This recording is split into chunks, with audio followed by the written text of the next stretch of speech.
And we are live. Welcome. This is my first, should I say, reaction stream. It's going to be a good one, and I think a lot of people are looking forward to this. I'm just going to let people come in. I was meant to get this show going about half an hour ago, and once the stream is done, I'll talk about what was shown. But yeah, it's going to be good. I think everyone's going to enjoy it. Now,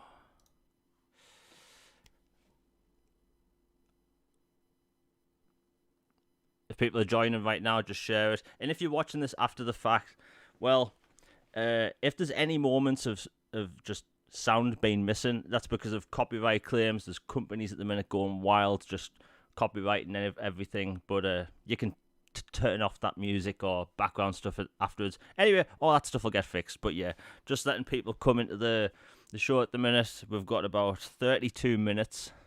It's going to be a good one. I'm excited. I think a lot of people should be excited. People talk about how we need these like showcases more often, and how the whole joke of wait till E3 has been a thing for years now. But the truth is, this is where we get all the big, news. That's how it's always been. And I love the fact that the community is like so excited at the minute, because E3 or the Summer Games Fest or whatever it is, the summer games shows, they don't come often. And yeah, it's going to be exciting. Now, some stuff has leaked, and if you've kept away from Twitter, good for you. You've done a good job. But yeah, there's quite a few things leaked in the past 24 hours. I won't mention any of the leaks. No point. What's the point? I think people should enjoy these shows. I don't really understand the whole point of leaking things right before a showcase, because you have these people on Twitter where they will post leaks for like an upcoming showcase, and they don't gain anything from it. That's always confused me. Like, they gain nothing from it other than what? A little bit of clout. Like, they're not getting paid for it. They're not making any money. But yeah, that's a topic for another day. Yeah. Okay, we've got 30 minutes left. Just letting people come to the show. I got to putting out the link late because this is my first time live streaming a showcase. So please let me know if the audio's good, because I've spent the past hour trying to figure out how to stream video through OBS back onto YouTube. It looks like damn Matrix code, but at the minute we have some B-roll I've got of some already announced games like Fable, Avowed, Starfield, all that type of thing. But yeah, if you're joining the show right now, please share it on social media. Again, this link was meant to go out about an hour ago. I planned on doing like an hour and a half showcase beforehand. But yeah, we'll get the stream going onto the live show. I think Microsoft does this thing where they do like a live countdown like a minute beforehand, so that'll be all good. Yeah. How's everyone in chat doing?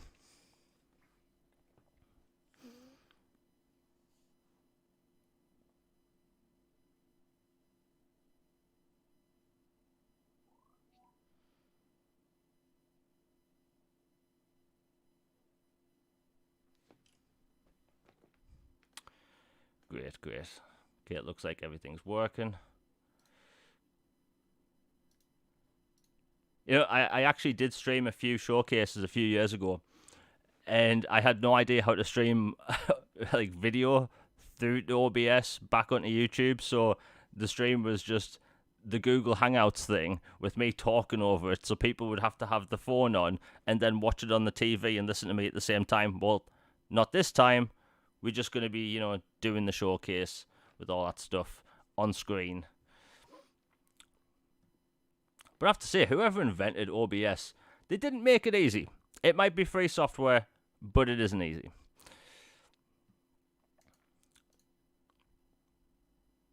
Yeah, I won't be talking about any of the leaks. There's been, don't get me wrong, the stuff that's leaked is very good. But if you've kept away, good on you. I wish I could have kept away from it, but for the past few days, I've been making content for the next few weeks, and it's going to be a busy 2-3 months, all pretty much up until the end of the year for gaming content. if anyone's just getting back online now, if you've been like going dark from all the leaks, whatever you do, don't go to Reset Era or NeoGAF or any of those forums or Reddit, because the front pages of those is just leaks. It's like that every single year, unfortunately. But hey, you can't really help it these days.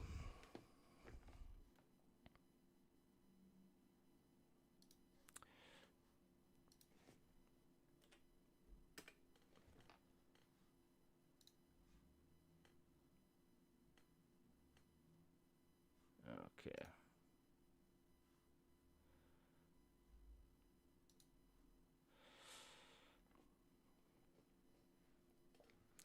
Yeah, I don't know if... So a few people have mentioned that will Starfield's combat be as good as Chorus? I think it's still in Game Pass. It might have just left, but it was an incredible space combat game that released in the end of, I think it was 2021, and absolutely amazing space combat, because there's not many games that have that type of flight where you can cut the engines, turn around the ship while still moving, and then fire behind you. It's incredible.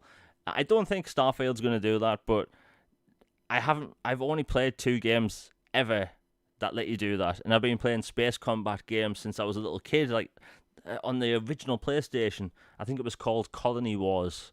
That was an amazing game back in the day, but obviously now it doesn't look the part.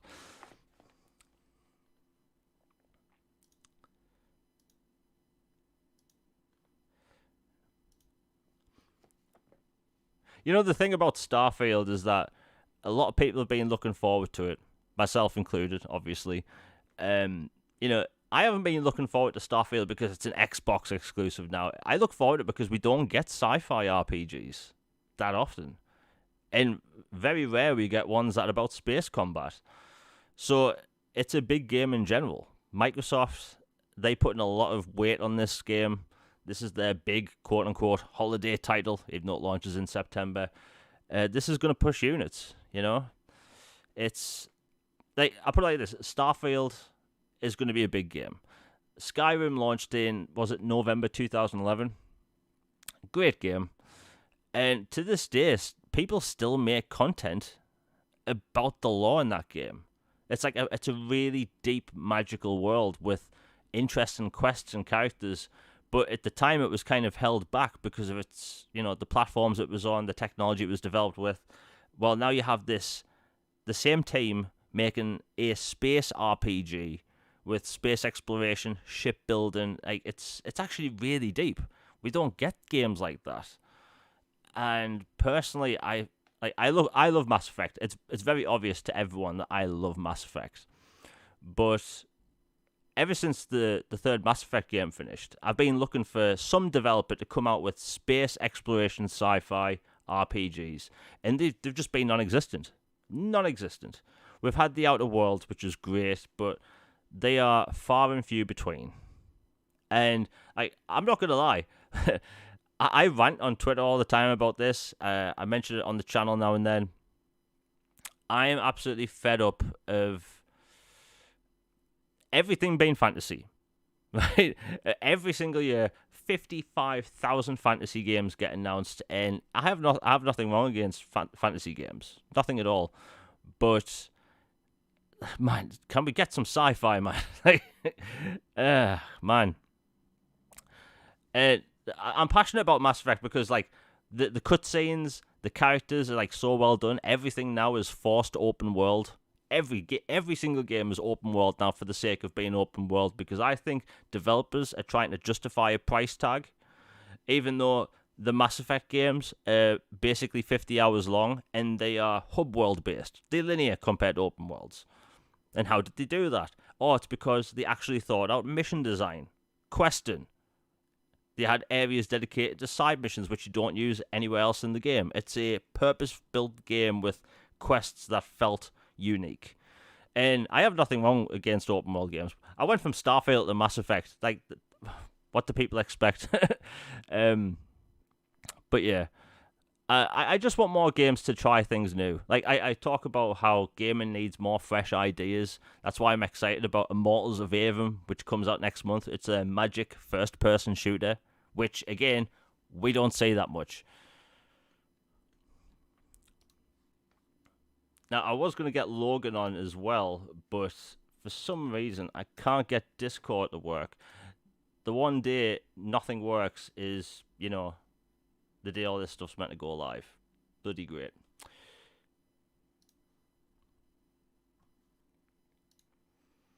Okay, we've got 23 minutes.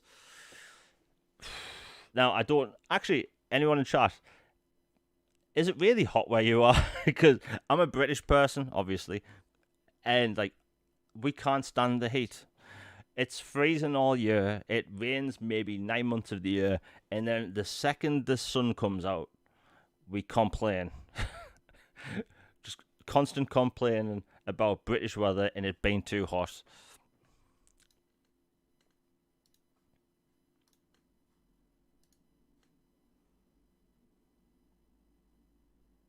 Wow, there's already 37,000 people ready to watch the showcase on the main channel. Bloody hell.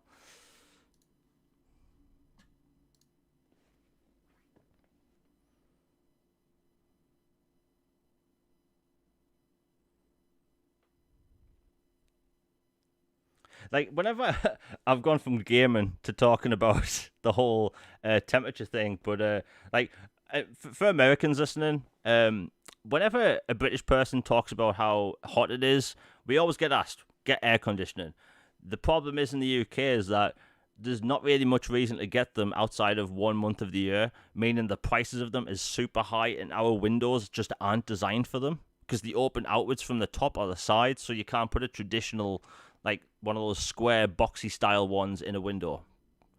It's a gaming showcase and I'm talking about air conditioning. It's that hot. Yeah, but I'm excited.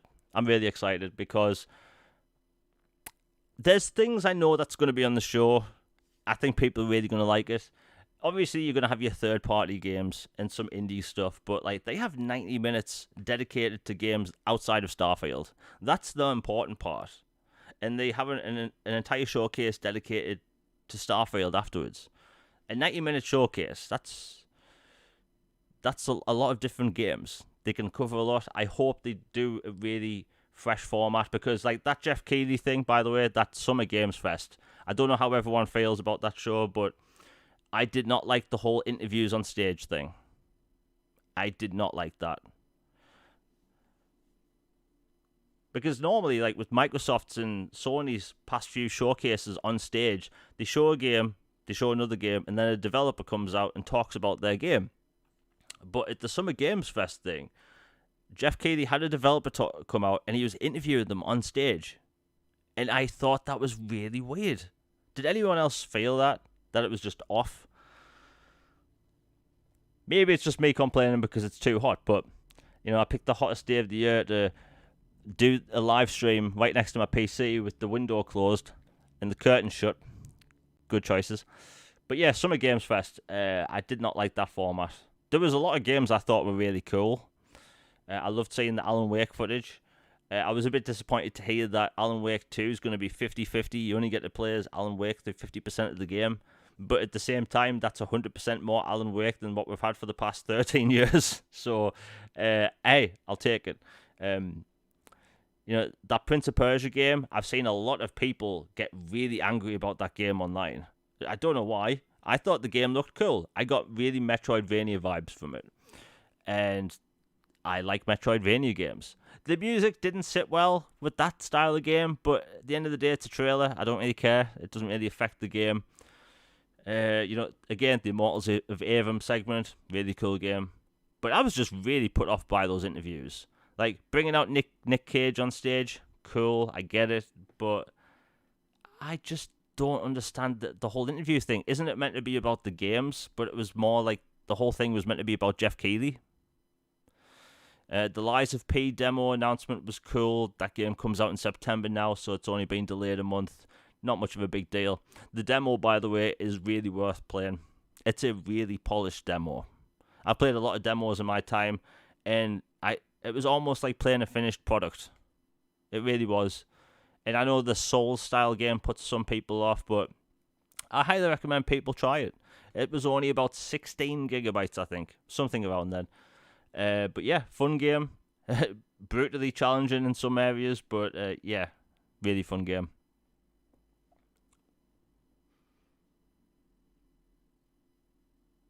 I swear, if Jeff Keighley walks out when the Xbox thing starts, I'll just face palm.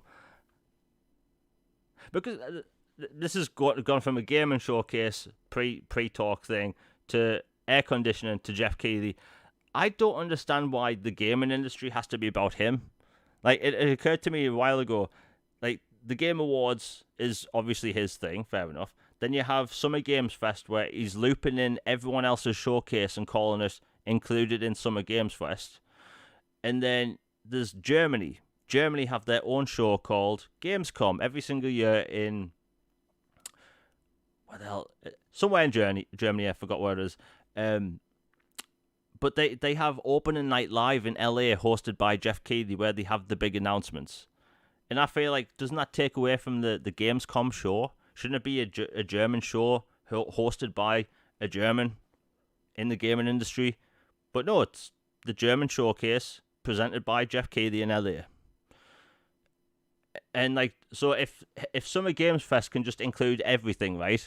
Does that mean I can have my own thing? Jamie Games Fest, the elusive Games Fest, right?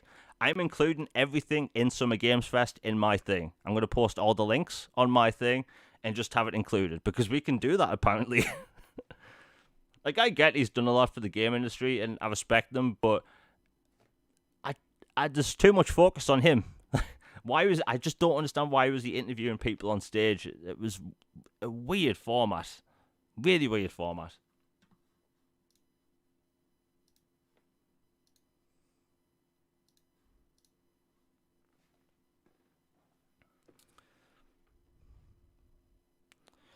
Yeah, I saw that Sony won't be at Gamescom. That doesn't really surprise me. They weren't at the past, 3 Gamescoms?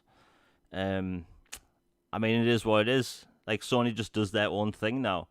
In an ideal world, I'd love all of them to show up to every showcase, because that way we all have something to talk about, and it's really interesting. Like, E3 was at its finest when Microsoft, Sony, Nintendo, everyone was there. You know, EA had their own thing there. Ubisoft would always go a few hours after Microsoft. Bethesda would be like wee hours of the morning sometimes over here. But it was always just such a big week. And thankfully, over the past few years, developers have decided to choose the same week of, showcase and announcements, which is great, because in 2020 and 2021, having developers announce games across 4 months was just really annoying me. Really annoying me.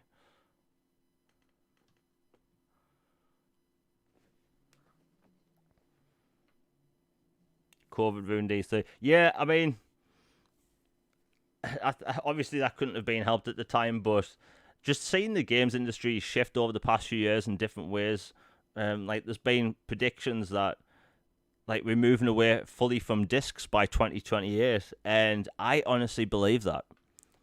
If anything, I think the next generation will be the last generation to have disc drives, and even then, it might be an optional thing, like something you plug onto the side or on the bottom, because that's how you'll get backwards compatibility with discs. But it really looks like this will be the final generation where physical is somewhat easy to buy. We're seeing new games get announced that aren't getting physical releases. Alan Wake 2, no physical release. The new Yakuza game, no physical release.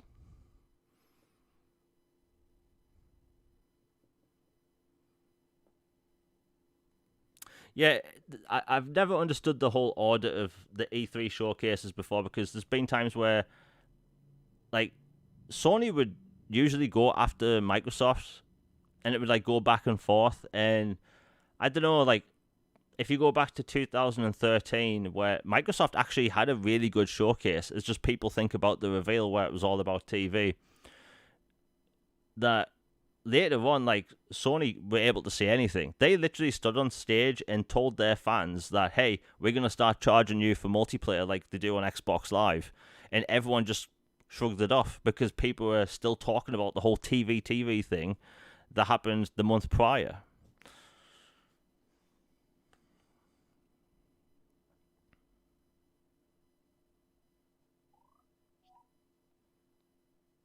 Okay, just bear with me a minute. I'm just putting out the links.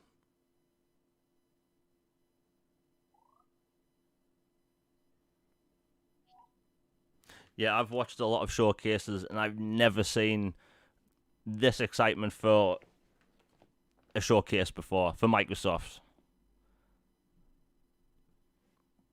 I've tried my best not to hint on Twitter about certain things that's going to be announced.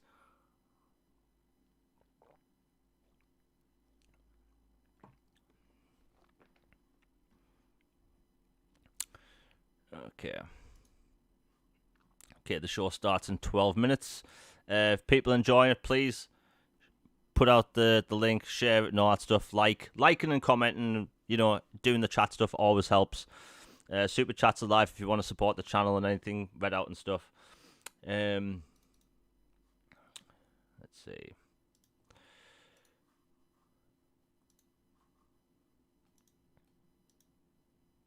I think the one thing I'm wanting more than over the past few weeks, I've been asked what is my dream announcement that could be announced at the showcase, and I don't actually have a specific thing. The one thing I want to be announced more than anything is something completely different, a complete surprise. E3 leaks every single year, and some of the stuff can be predictable, but Hi-Fi Rush proved that they can keep things secret. Because I had artwork for a game called Hi-Fi Rush a week before the game was announced, and it was artwork for a 1v1 PvP shooter.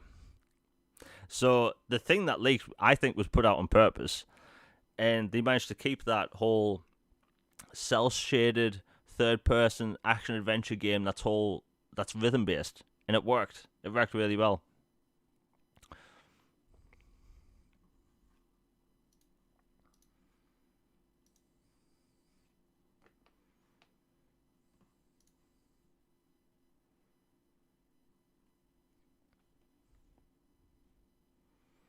Yeah, like I said, I won't be leaking anything. I haven't been posted. The only thing I won't even talk about that.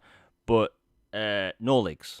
Again, the showcase starts in 11 minutes, 10 minutes. It's pointless talking about leaks.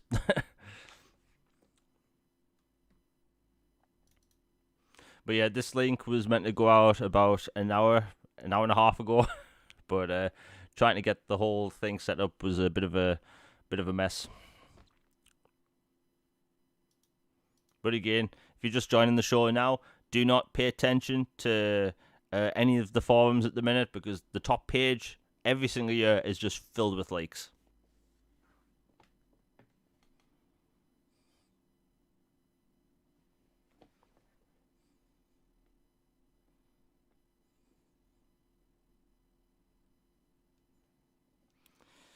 Yeah, the thing Logan was talking about, which I won't say,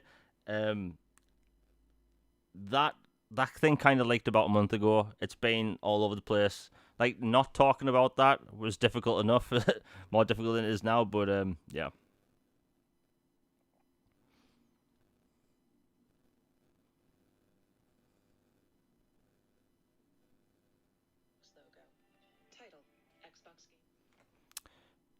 Okay. Just keep refreshing the page to try and get the countdown to start. But yeah, once the show's done, I'll talk about it for a bit.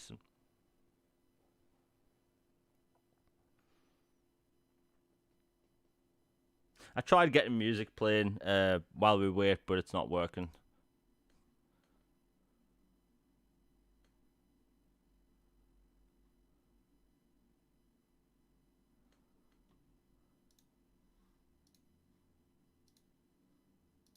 I have to say, I'm looking at the chat quickly in the official Xbox showcase, and the amount of times I've seen GTA 6.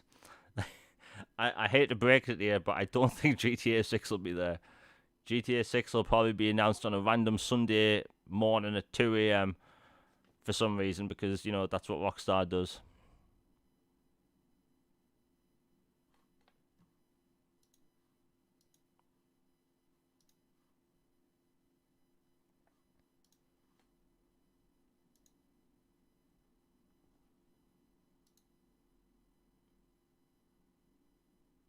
What I do actually want from Microsoft, and that might not surprise people, and I was talking about this earlier.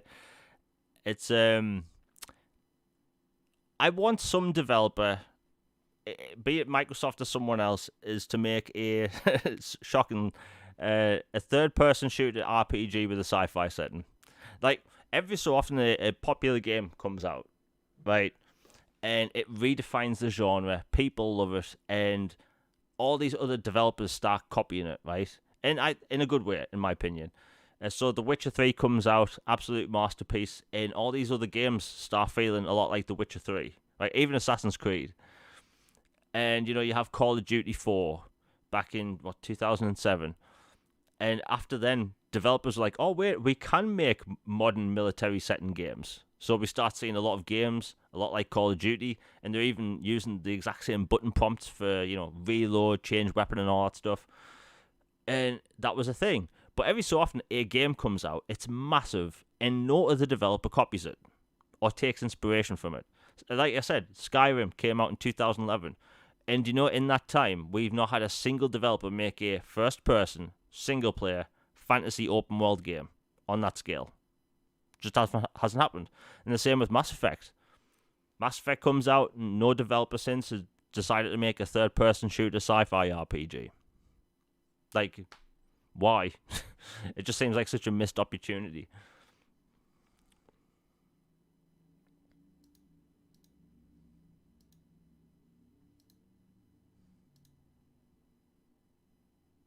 Microsoft started the countdown. Okay, I'll refresh the page. I'm on the official Xbox YouTube channel and there's no countdown. Huh. I'll try it again.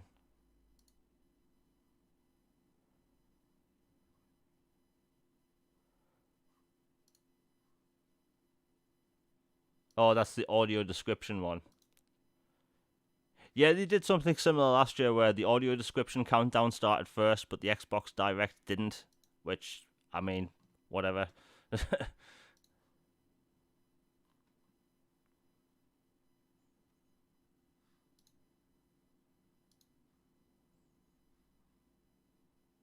Wow, 74,000.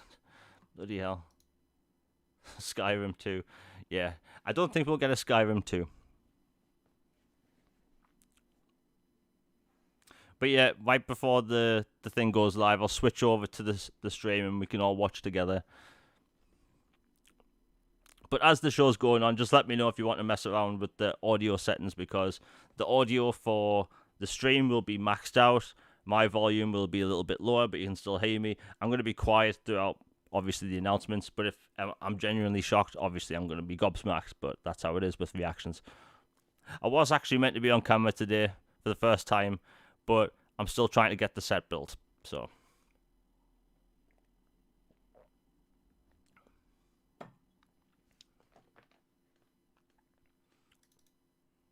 we'll finally be moving to on-camera content soon, which I can't wait to do. I've been meaning to do on-camera content for a long time. I have a camera ready, waiting.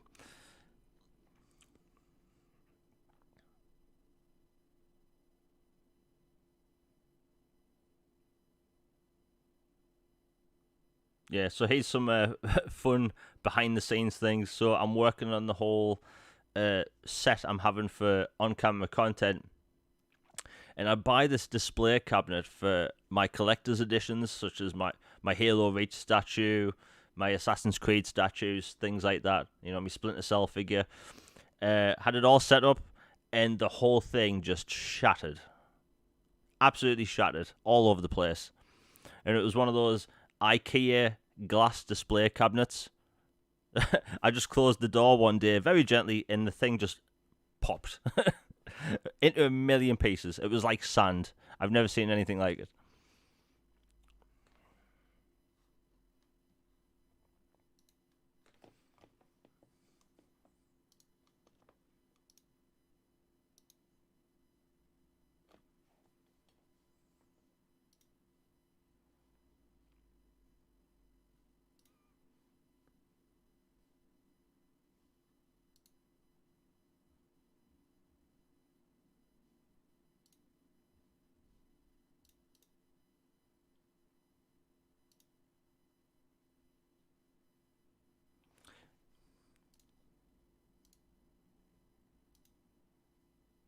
You know what? I think I'll switch over to the. Yeah, I think I'll switch over to the British channel because that already has the countdown. 1 second.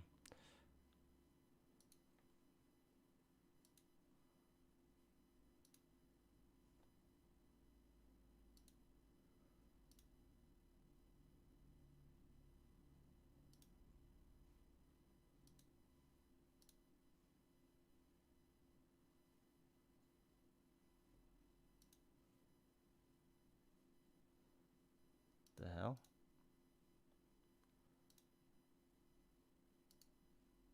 Okay.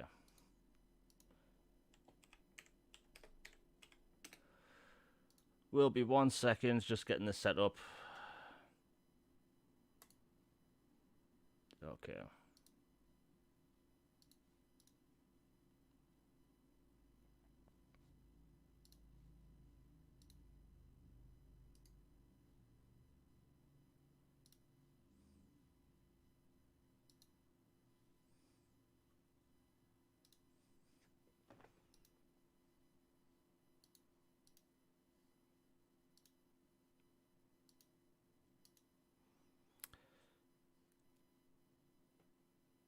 Okay, we should be going any second.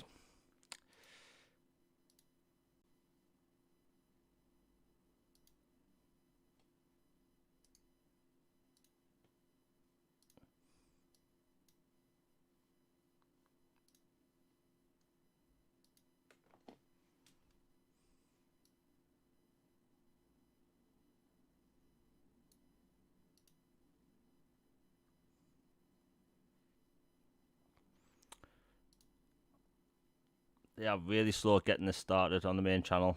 They did the same thing last year.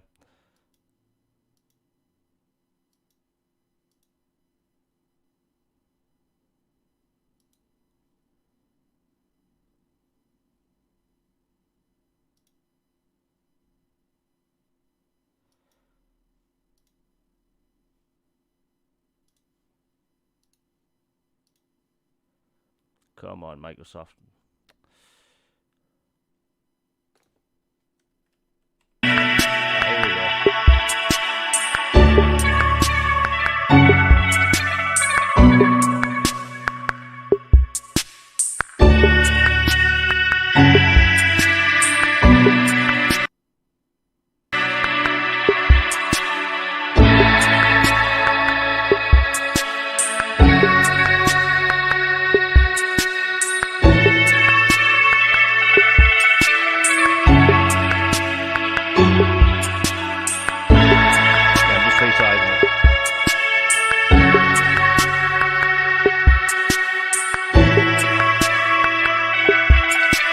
Tell I'm here with this.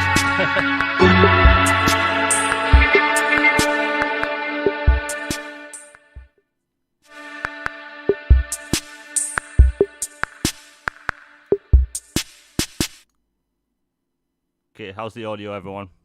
We're going live now.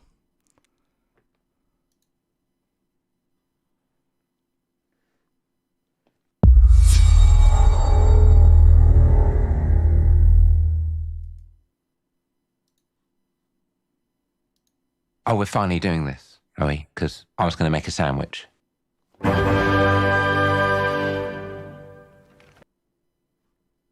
come on, Microsoft.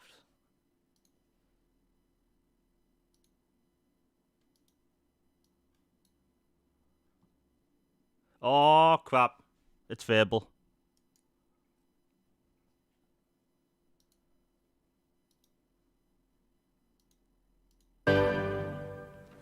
Okay. Let's do it. What do I think about heroes? Well, we've all seen them, haven't we? God. Swanning about the place with their disproportionately high cheekbones and comically massive weapons. Roughing up bandits, because they like to rough up bandits, don't they? Living it up with the common folk every single night. On a day-to-day basis, I'd say the true hero is me, someone who's breaking new ground with fruit, with veg, on the agricultural side of things. Just look at them. not wafting around mythical creatures. This is definitely Fable. And that's what they are. Wafters. Yeah, well done. You see, I'm not here to slay legendary beasts. I'm here to conquer the vegetable, not a euphemism. Let's face it, the age of heroes is over. This is the age of innovation. This, if you will, is the age of death. One moment.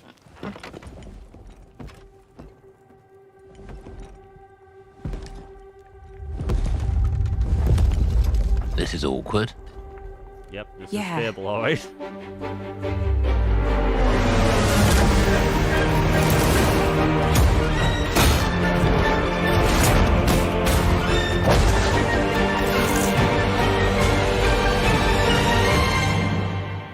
Oh.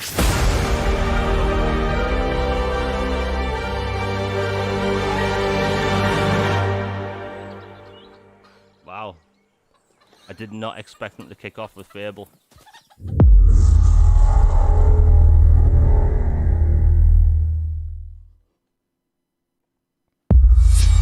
World premiere.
Bones. Been a while. So, you remember that favor you owe me? I'm looking for a creature. Huge, sneaky. There we go, had some Teeth like knives.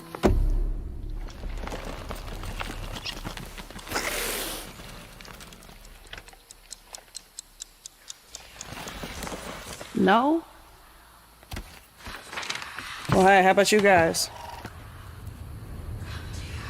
No? Nobody? Not helpful.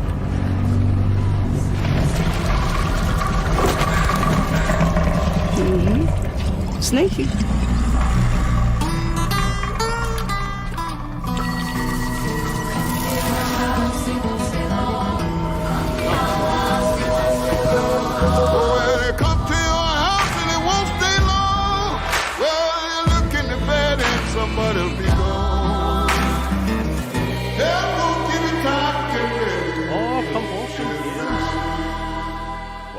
This is meant to be their third-person, like, adventure game.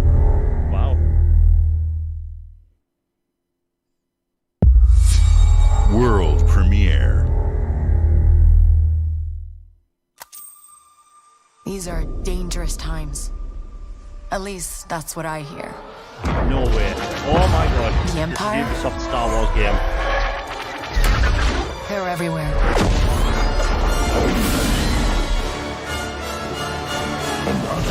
But the world here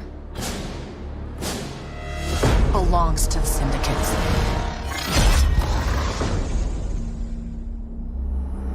Wow, did not expect this. If I want to survive, I have to play their game. Finally something sci-fi. Looks like I'm all in. She's in here somewhere. On second thought, I'm out. I already want it, I don't know what it is. There she is.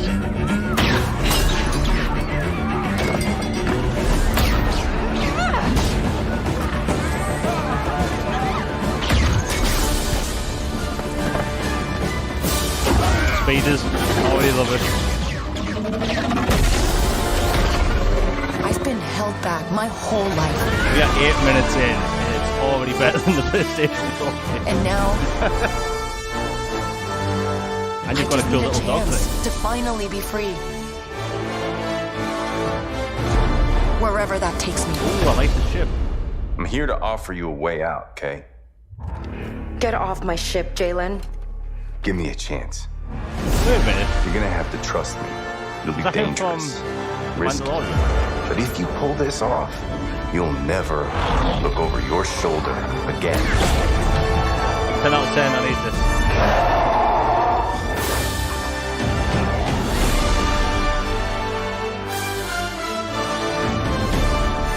The underworld shows no mercy. But it's a big galaxy out there, Star Wars and I'm gonna Outlaws. risk it all. Yes! Coming next year. Day one. Pre-ordering that. I need that shit.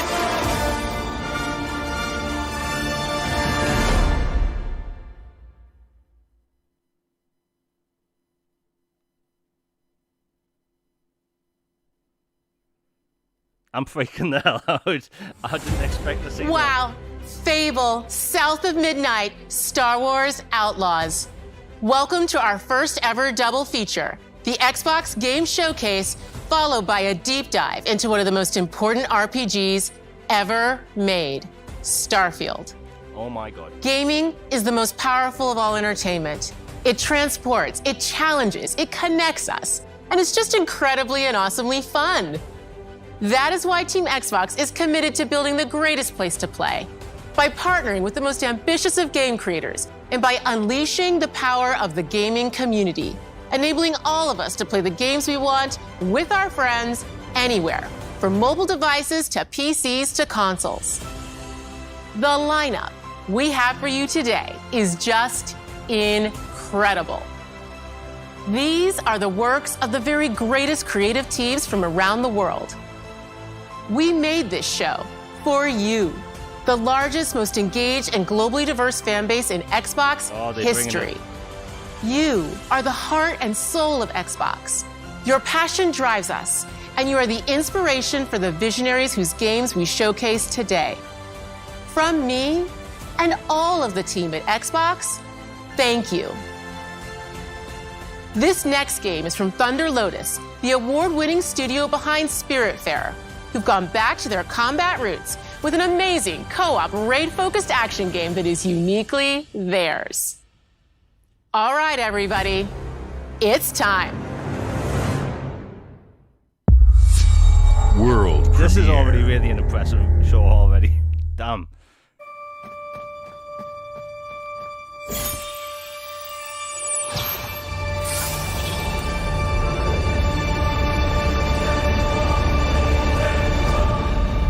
Yeah, I appear to be about 8 seconds ahead, so I won't say the names of shows or games as they announced right away. Well, it's only 4 seconds.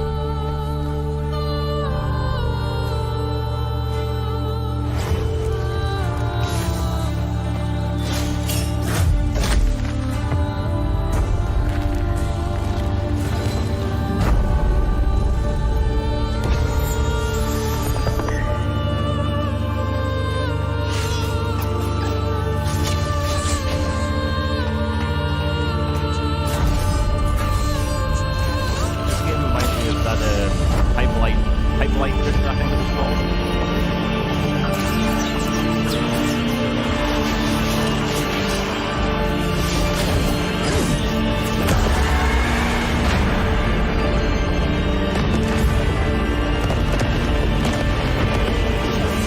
And we're probably going to see more of that Star Wars game at the Ubisoft showcase, or I think that's tomorrow.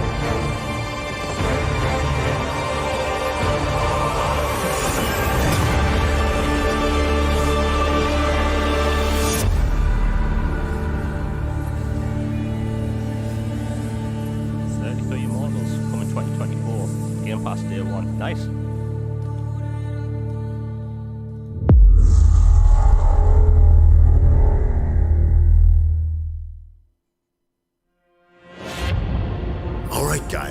It's a simple job. Just in and out. Nothing to it. Okay, well, I think everyone knows what this is. You'll know within the first 2 frames of what this is.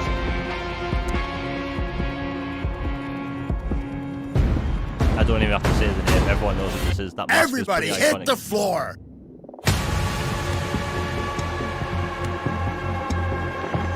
It looks a lot better than the last one. Visually. I played Payday 2 about a month ago. This definitely looks a lot better.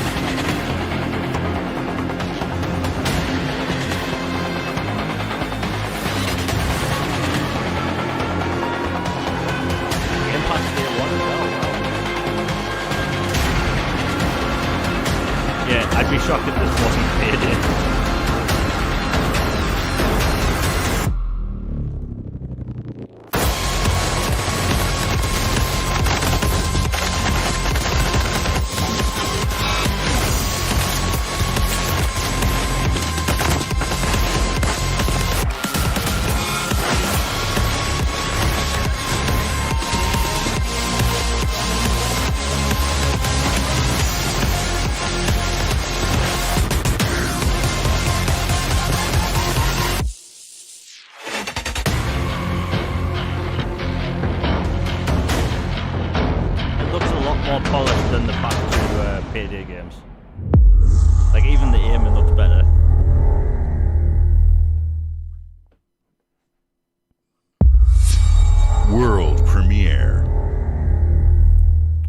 Premiere.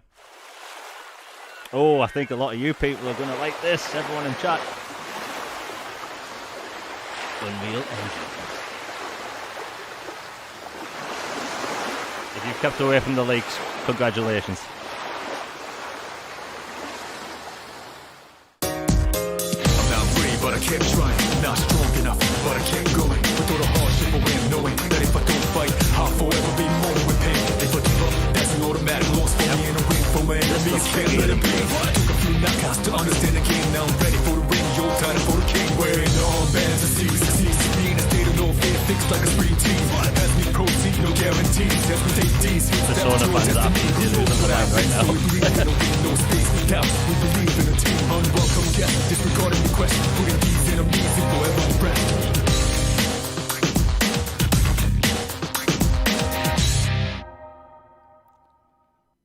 Early 2024.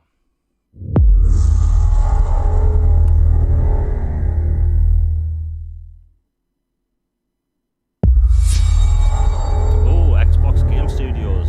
Okay, let's see what this is.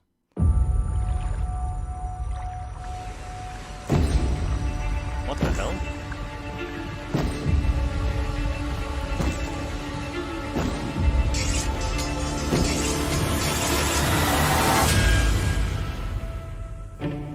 What the hell? People don't like you very much, do they? What the hell is this? Sent here to the living lands by an emperor who couldn't bother to come himself.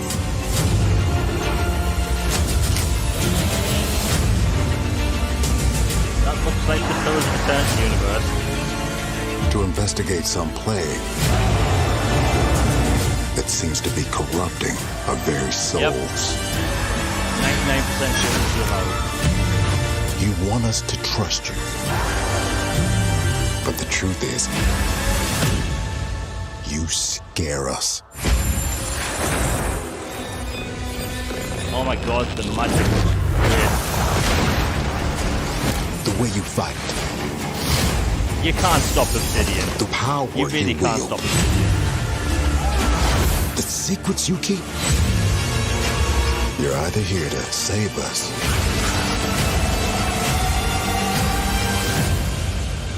or destroy I did us. not expect. I thought they were going to close with Avowed.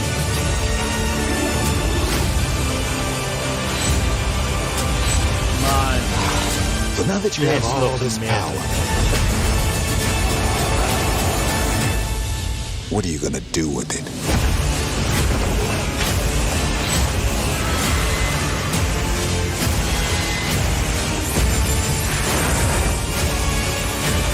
Wow.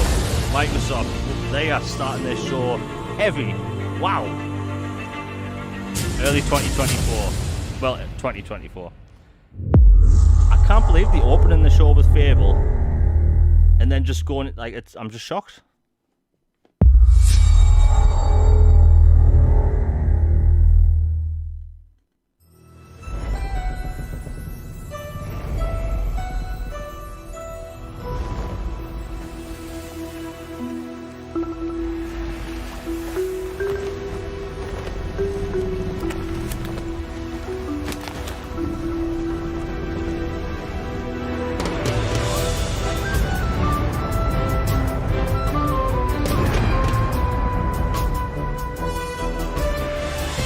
Welcome to the Scum Bar, the most notorious tavern on Melee How's everyone Island. enjoying the show? Wall-to-wall rogues and We're only 18 minutes scoundrels. So tell me, which ship is right for you? A big ship? A luxury ship? A ship with just a splash of je ne sais quoi?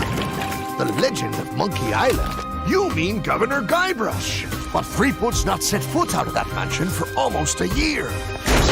Hey, what do you think you're doing? How Avowed I look, told because you no autographs. First-person magic never So I looked that see interesting you to have me a in, meet and like greet Skyrim. ticket. I never thought it looked that good. And I guess Even it's though it looked not like every it, but day that you get to meet the amazing. mighty Wow. pirate Guybrush Threepwood, the legend of Monkey Island. The Chuck has turned the memories of this island into a prison for Guybrush. Well, well. What do we have here? You need these. Things may be very different from the Sea of Thieves you know.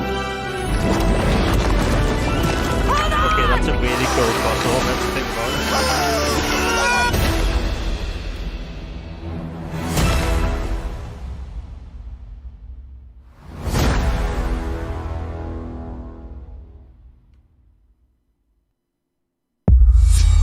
World premiere.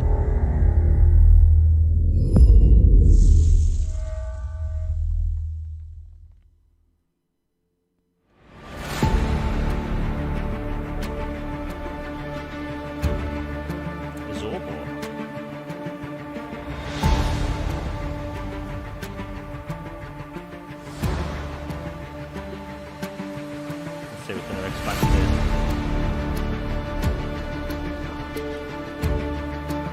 Oh wow! This did not expect this kind of expansion for Flight Simulator.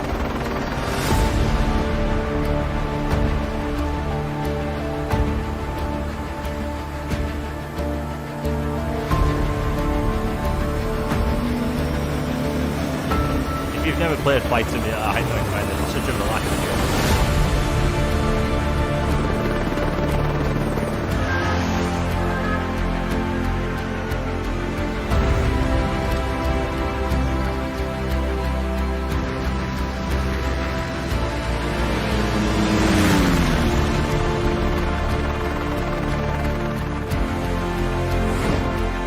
They keep improving on this so much, like it's photorealistic, and then they put out a new update that looks even better.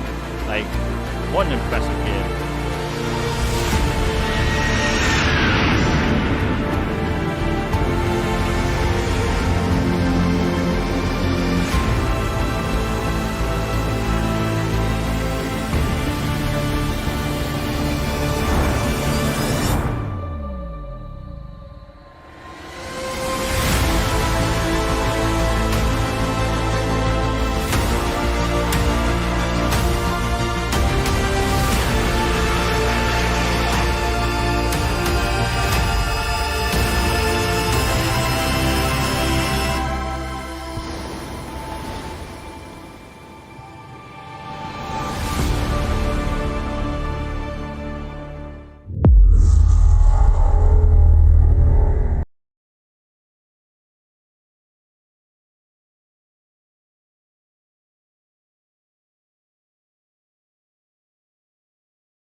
Ooh, November. So round about the same time as the film then. Man. Did not expect that. Hi, Melina here, speaking to you from our performance capture stage at Ninja Theory, where we have just wrapped our shoots for Senua's Saga HellBlade 2. When we first showed gameplay for HellBlade 2, it was a look at some of the game's cinematic and immersive action, where Senua faced off against a gigantic troll on the Icelandic coastline.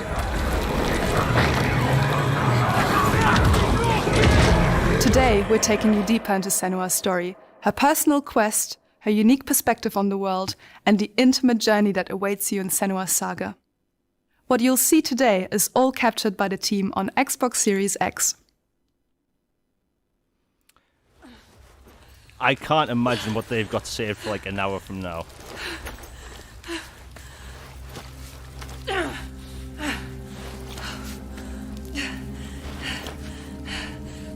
She can feel them slipping through her soul, following the threads of her mind. She's here to find them, the ones who hide. She needs their help with a promise, a question. This looks better than last time. But it's never so simple, is it? Wisdom has a price. There's always a part of you that changes. A part of you that darkens. And a part of you that dies. Over there, that pool. I can feel them. I can feel them everywhere. The lost ones. They are watching us.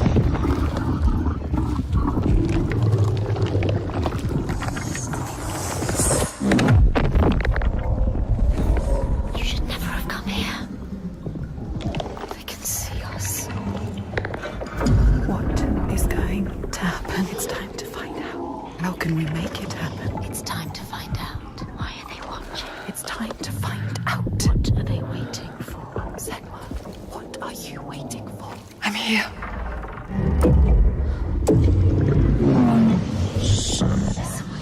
Watching. More than one.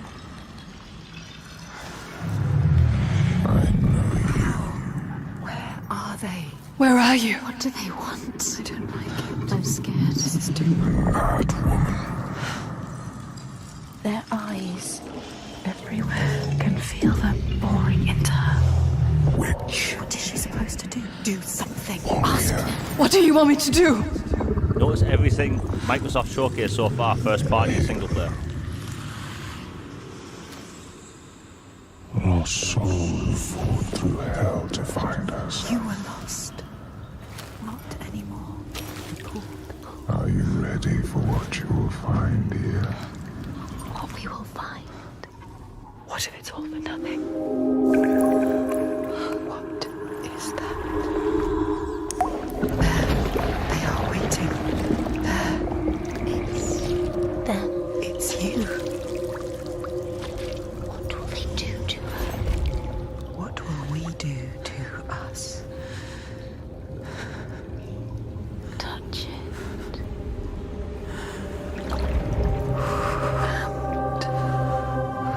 Feel Your mind. your voices. All the parts of you that are broken. You can be whole. All the grief. All the rage. All the fear. Everything I've seen, everything I've done, has led me to this place. We've come so far. Not far enough. Say it. You are ready. Tell them. I am here. Now. What if we get lost forever? What will happen to them? What will happen to you? I will not let them down. She is ready. They know. Go. This Who looks are absolutely these unreal. around you, Senua?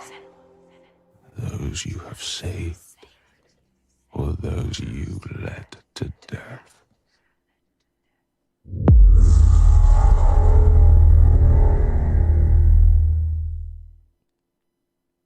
That looked fantastic.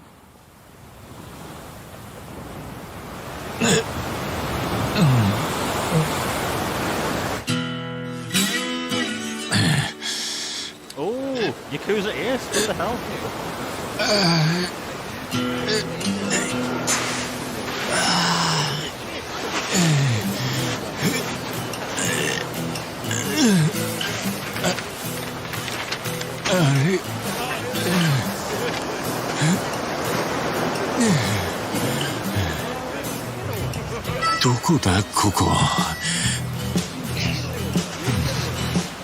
Is it like a dragon?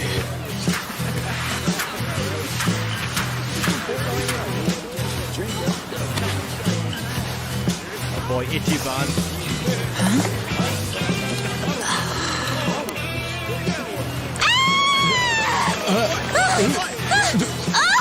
Oh my god! A stranger!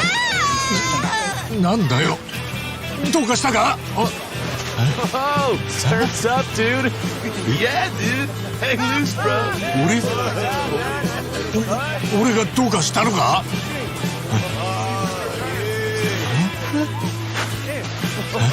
Ichiban has to be one of the most likable game characters ever because he's just a regular dude.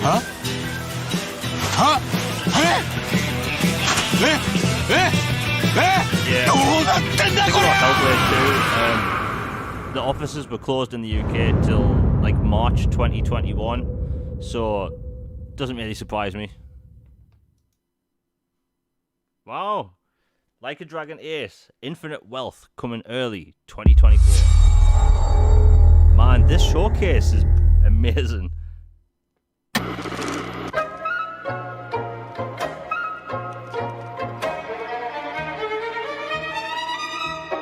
Appalachia!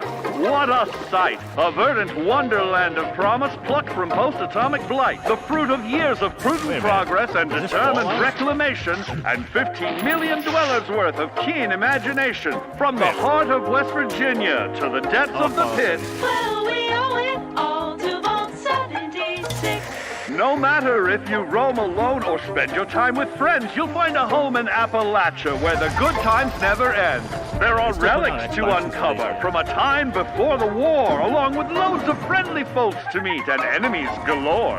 Our world is always changing. Greater foes are overthrown as we embark on expeditions into thrilling new unknowns. Yes, from Appalachian settlements to Nuka World on tour.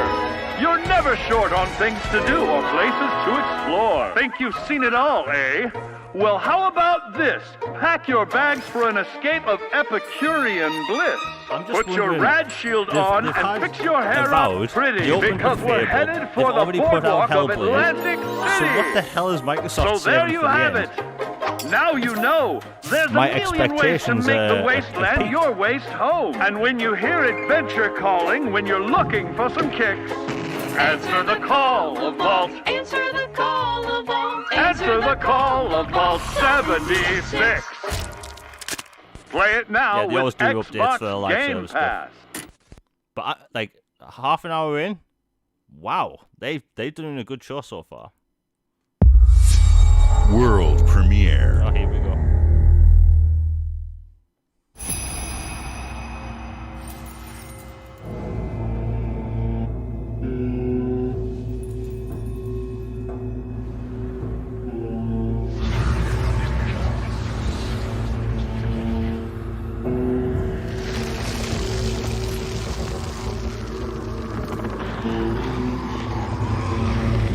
What the hell is this?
got Japanese games on the stage.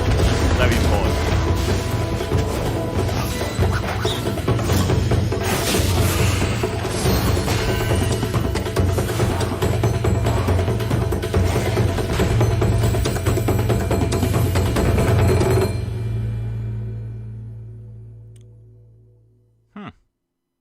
Looks cool. And another Capcom game on Game Pass Day 1.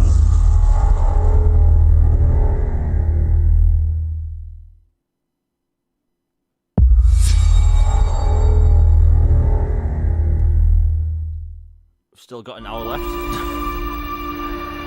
General Motors' historic commitment to performance is embodied in two of its iconic brands, Chevrolet and Cadillac. The V-Series.R elevates Cadillac's competitive spirit to a whole new level with its thunderous V8 and hybrid power. The legendary Corvette has been a celebrated champion for decades. The all-new Chevrolet Corvette E-Ray continues that tradition. General Motors is proud to usher in a new era of competition with the innovators behind the new Forza Motorsport. Forza Motorsport and General Motors are pairing their strengths in technical excellence and sophisticated modern design to take bold steps into the future and bring that experience to gamers. I'm thrilled to welcome the Cadillac V-Series.R and the Corvette E-Ray to the home of competition.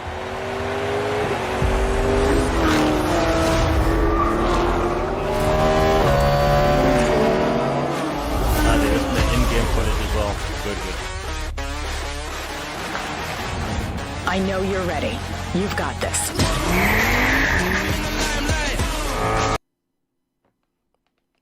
Yeah, I'm having to mute it because of the licensed music.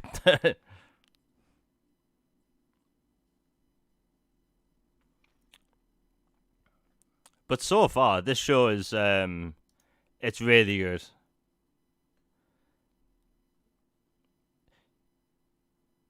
You know, someone on Reset Era found a bunch of posts from Aaron Greenberg where the past 5 years, about the day before E3, he would say, temper your expectations. This year, he said none of that. He replied to people online saying, no, don't temper your expectations. So, the fact that they've done all this, and it's just half an hour in, like, man.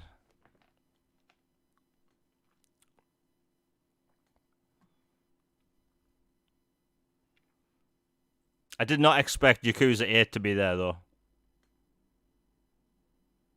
Or anything, really. That Star Wars game was literally aimed at me. Okay, here we go.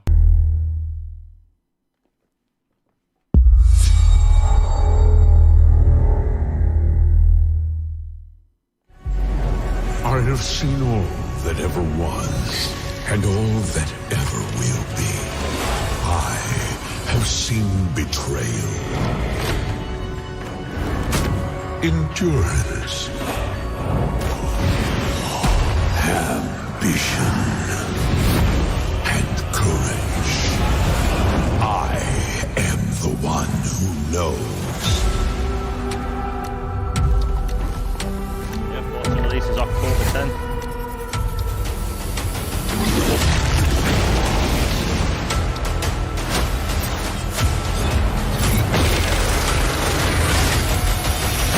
For perhaps the first time in my unending existence, I feel disconnected from fate's flow. I really need to get back into the Elder Scrolls Online. Very good MMO. Hungry for forbidden knowledge. A mystery long kept hidden. A secret that threatens to unravel reality itself.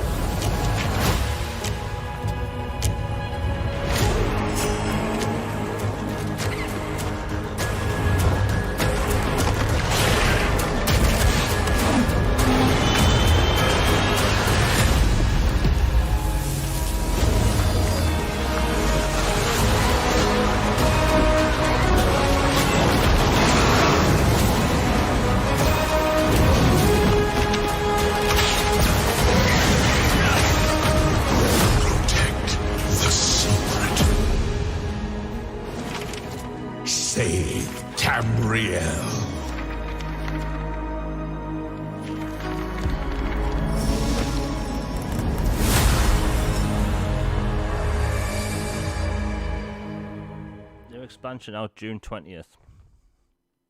C6 Unit 37.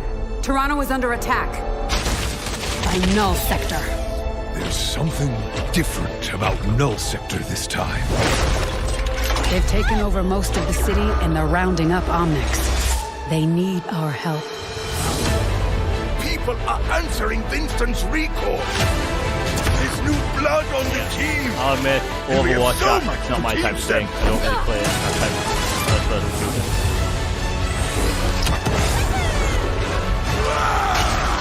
We can stop Null Sector. Maybe we can save the city. Coming through!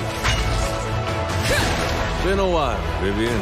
As if I didn't have enough problems already.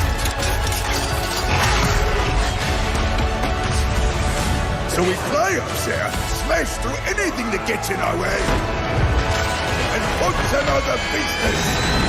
I hate to interrupt the moment, but I'm picking up reports of more attacks in other cities.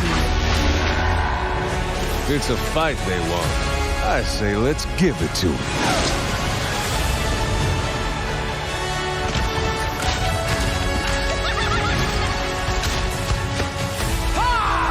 Engage. Target marked. Time to create peace with bullets. I wish they went ahead and made a campaign for this. Like, what a shame.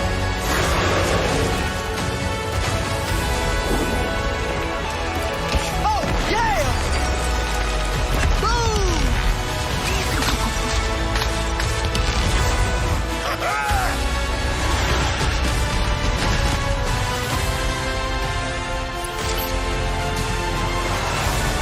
The world is counting on us.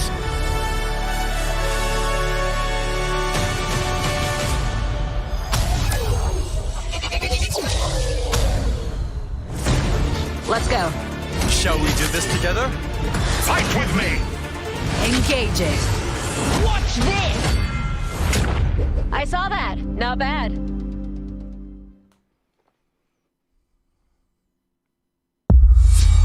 World premiere.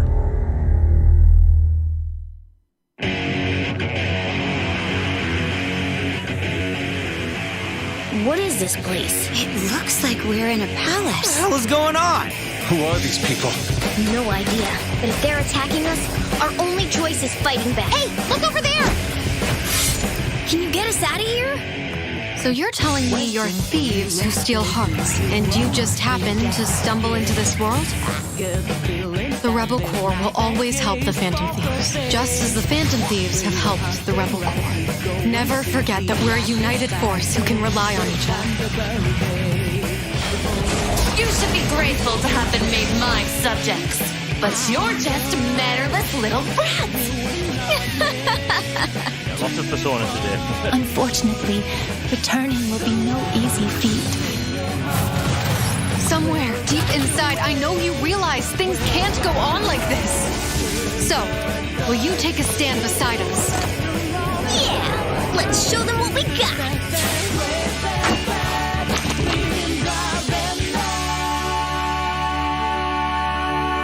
Persona 5 Tactica comes out this October.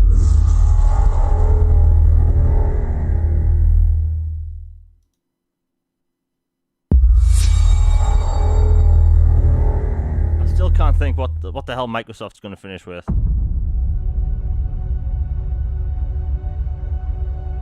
Humanity has always hunted for knowledge in the unknown. Starfield? The wonder is, not that the field of stars is so vast,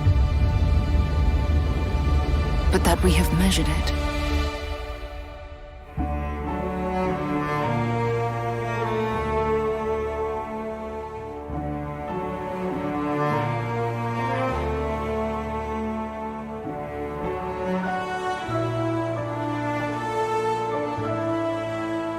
This is my jam right here.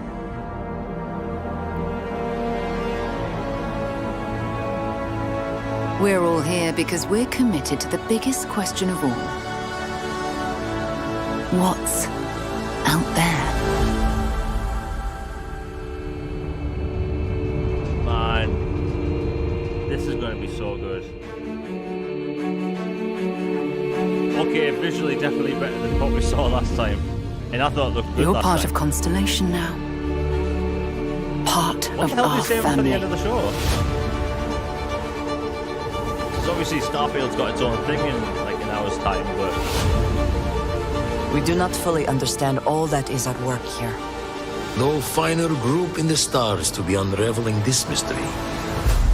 I'll follow you from here on out, Captain. Grab jump is ready. I love this part.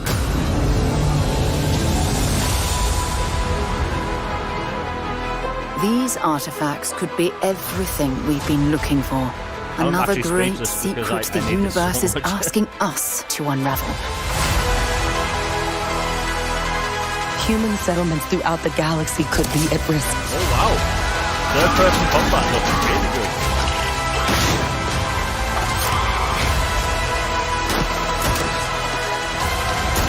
We are not stopping. Whatever lies at the If end anyone of wants this to tell road me that this is No Man's will Sky, change humanity. they don't know what the hell they're talking Forever. about. They never played No Man's Sky, they never played a Bethesda RPG. This is not No Man's Sky. No Man's Sky is good. Look at this. Look at this shit. This Sorry for swearing, but is where we belong.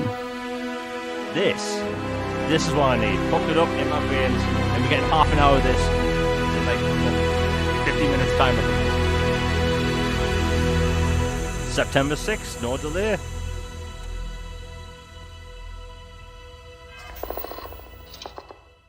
What the hell is Microsoft saving? That's the weird question. Like, yeah, the download for this game is probably going to be 100 terabytes. We probably need. It'll probably come on one of those expansion cards. World premiere.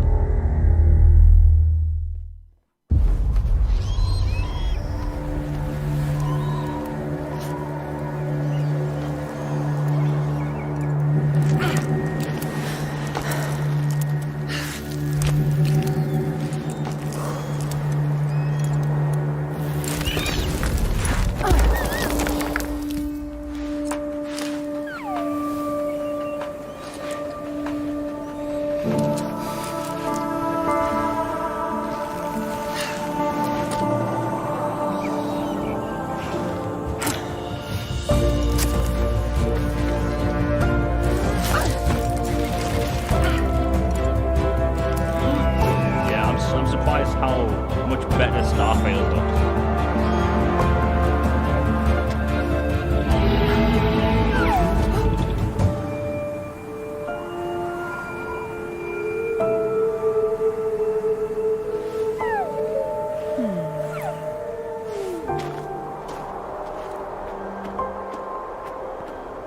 Is it just me, or did Starfield look a lot better? Like last year I thought graphically it looked really good.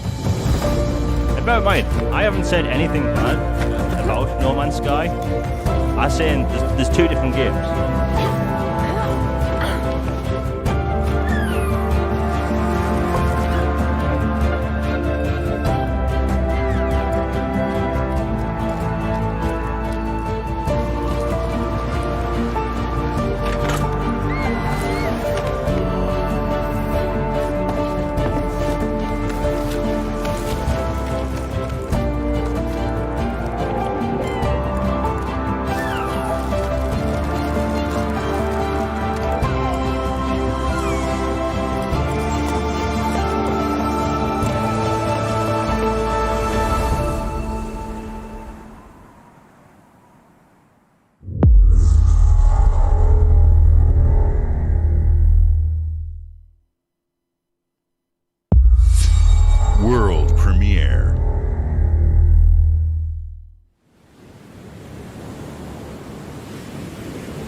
game, but I can't remember what. Still Wakes the Deep. Looks cool. I like it.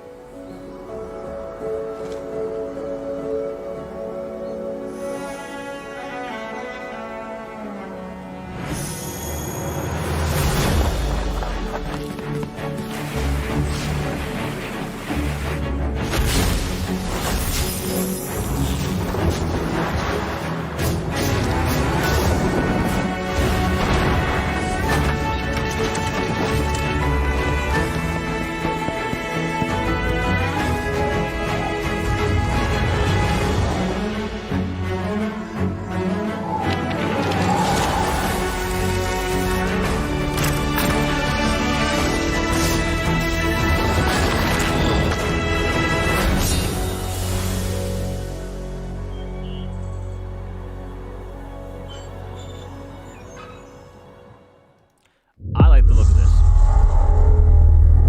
Looks very Metroidvania-esque. Hi. I'm very excited to be returning as Johnny Silverhand in the upcoming expansion for Cyberpunk 2077, Phantom Liberty.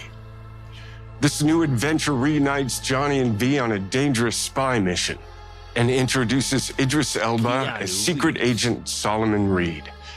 It's really amazing to share the screen with you, Idris. It's cool to be a part of this game with you, man. As a player, you'll get to visit Dogtown, an unexplored part of Night City, and rescue the President of the new United States of America. Expect a massive expansion, twists, secrets, and plenty of stuff to do. I know the team at CD Projekt Red just keeps raising the bar when it comes to telling cinematic stories in video games. And I really can't wait for you to play it on Xbox Series X and S. But enough talking. I'm guessing you want to see for yourself. And so it is my honor and pleasure to give you I've never heard that and introduce the official trailer for Phantom Liberty. Check it out. You've got to love Keanu, man. There's got to be a way out of this. Johnny, I'm dying. There's nothing can stop that. If you haven't played Cyberpunk, I highly recommend it. Like, what an RPG. My name is Songbird. I'm an NUS intelligence analyst. I know about the bomb ticking in your head. And I can save your life. What's the catch? I need you to get to Dogtown. Attention all Dogtown residents. The President managed to crash her Space Force One into our humble district. Man's got 1,001 reasons to want Myers as a hostage. Sleeper agents. Time to wake them up. So NUSA's tossing us back into the fray, huh? Stay sharp. We're in the wolf's den now. Get Myers out of there. Time to evac. Her safety is the top priority. Shit! They catch us out here, we're dead. Yeah, when I played Cyberpunk, I waited for the patch and it was perfectly fine. The performance was great.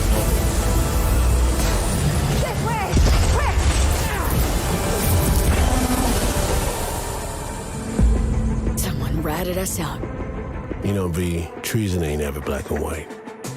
It's a charade, V. Wherever she goes, people get hurt. Bodies drop. Just want what Songbird promised me. The cure. The situation's changed. You need to know if you're with me. Illusion of freedom draws in the desperate. Pick your truth, V. Come on. Got iron in your hand. Gotta put it to someone's head. Pull the trigger. If I don't do anything, and do it soon, I'll die. Man, that looks good. When?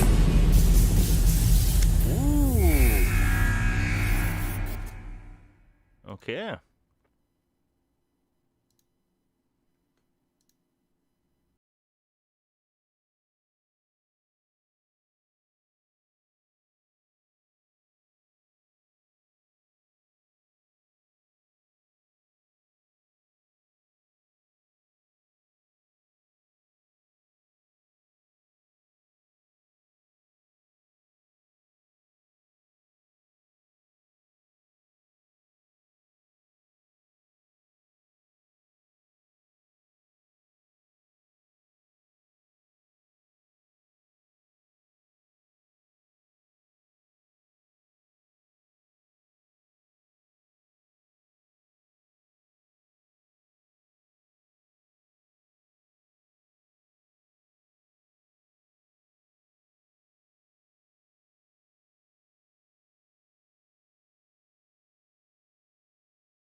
October's looking stacked already.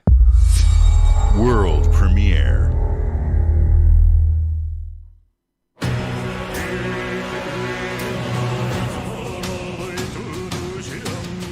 hell? 僕を覚えてるか？国民の信託を最も集めし者が次なる王となる資格を得るものとする。陛下のお命が奪われるなど。汝定めを課せられし子よ、憂いを抱える旅人よ。こいつが俺の凱旋者だ。果たして誰が次の王か。己自身に命じなさい。 Oh, 内なる英雄の姿に変われと。真の王を志すならば打ち勝ってみせよ。僕のいる世界の出来事は君にとっては絵空事。まさか人間？この国は今有史以来の危機にさらされている。どうやら面白い力を手にしたようだ。主君に捧げると決めた覚悟そのものだ。これこそ人間の真実だ。道は二つに一つ。またあったね。やはり君は興味深い。今こそあんた自身がそうなる番よ。正義かどうかじゃない。誰もが恐れと不安に負けそうで。理想を貫け。何が正しいのかわからない。全ての始まりはあなたの持つ小説。幻想はただの絵空事なんかじゃない。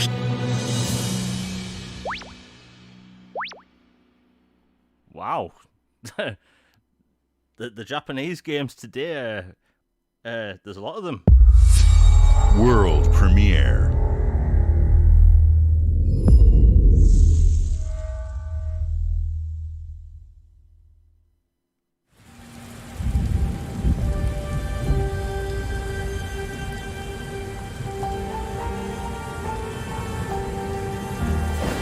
Humanity's cities have fallen.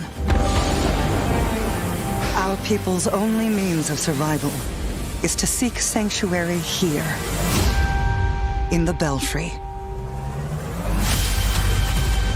You must explore this world to find the origins of this evil.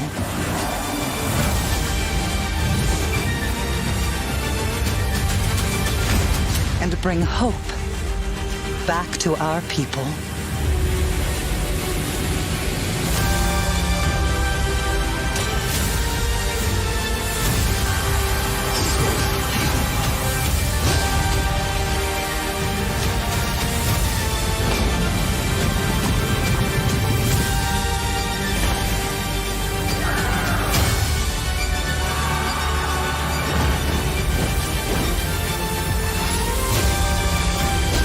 Certain things haven't leaked, so the next half hour should be pretty wild. Together, you can save humanity.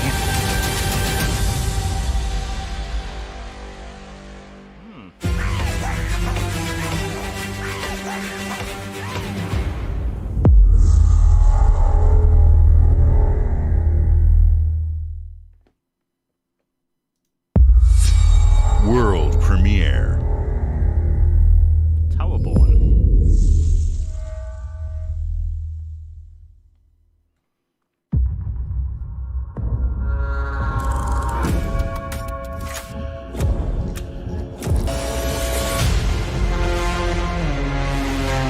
If you resist my rule, Getting Bioshock vibes.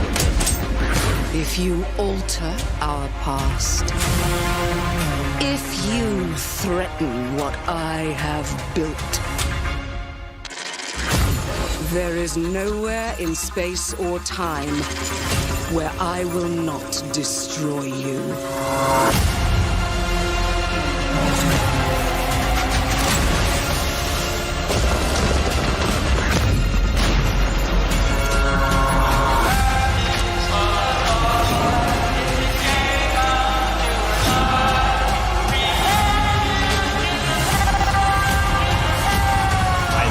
Look at this. What the hell is this? Oh no.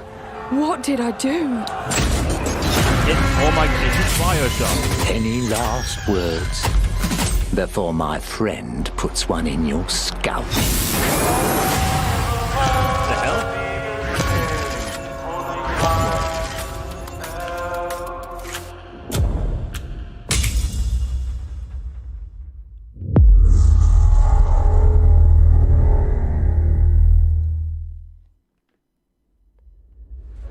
Thank you all chill. for joining us. Today is a special day for me and the team. I'm excited to see 11 games showcased from our first-party studios. We opened with Fable from Playground Games, which will bring the franchise into the modern era while staying true to its British style and humor. Compulsion and In Exile shared their first original experiences since joining Xbox with South of Midnight and Clockwork Revolution. Wow, so that's and we are In Exile's thrilled biggest game at how to date. Avowed is shaping up for release next year from the RPG masters at Obsidian. In addition to Avowed, our studios will deliver HellBlade 2, an all-new Microsoft Flight Simulator, Towerborn, and more in 2024. Later this month, players can look forward to Elder Scrolls Online Necrom and Sea of Thieves Monkey Island. As we look to holiday, we will launch Starfield and Forza Motorsport, both built for Xbox Series X, S, and PC. We are also honored to share 14 games today from our creative partners, like Star Wars Outlaws from Ubisoft Massive in collaboration with Lucasfilm Games, 33 Immortals from Thunder Lotus, Kunitsu Gami, Path of the Goddess from Capcom, and more Persona games coming to Game Pass thanks to our continued partnership with Sega Atlas. I'd also like to congratulate the Studio Zero team on Metaphor Refantazio. It's great to be able to premiere what is next from the creators of Persona here in our showcase. We are focused on putting our players Microsoft and game is creators killing it right first in everything we do. No matter if you choose to play on Xbox, PC, or over the cloud, all gamers are welcome here at Xbox. When it comes to our consoles, we have heard your feedback on two fronts. First, we have significantly increased our supply of Xbox Series X, making it easier for fans to find globally. Second, we know you've wanted more storage with Xbox Series S, and I'm excited to share we have some news there as well. Ooh.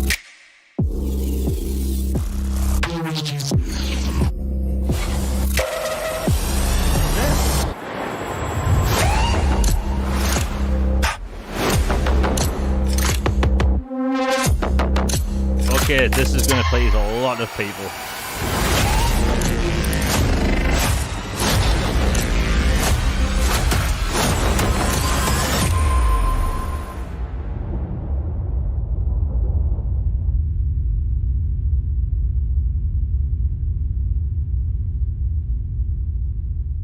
Yeah, I think one of my friends is going to be really happy about that. And now for the one more thing you've all been waiting for. Prepare for the most comprehensive deep dive we've ever done for the biggest game we've ever built. So sit tight and enjoy Starfield Direct.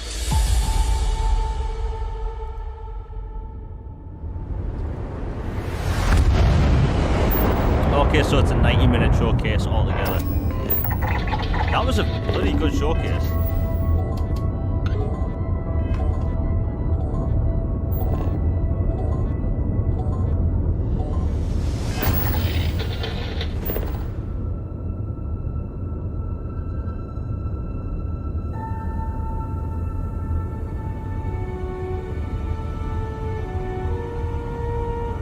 Here we go.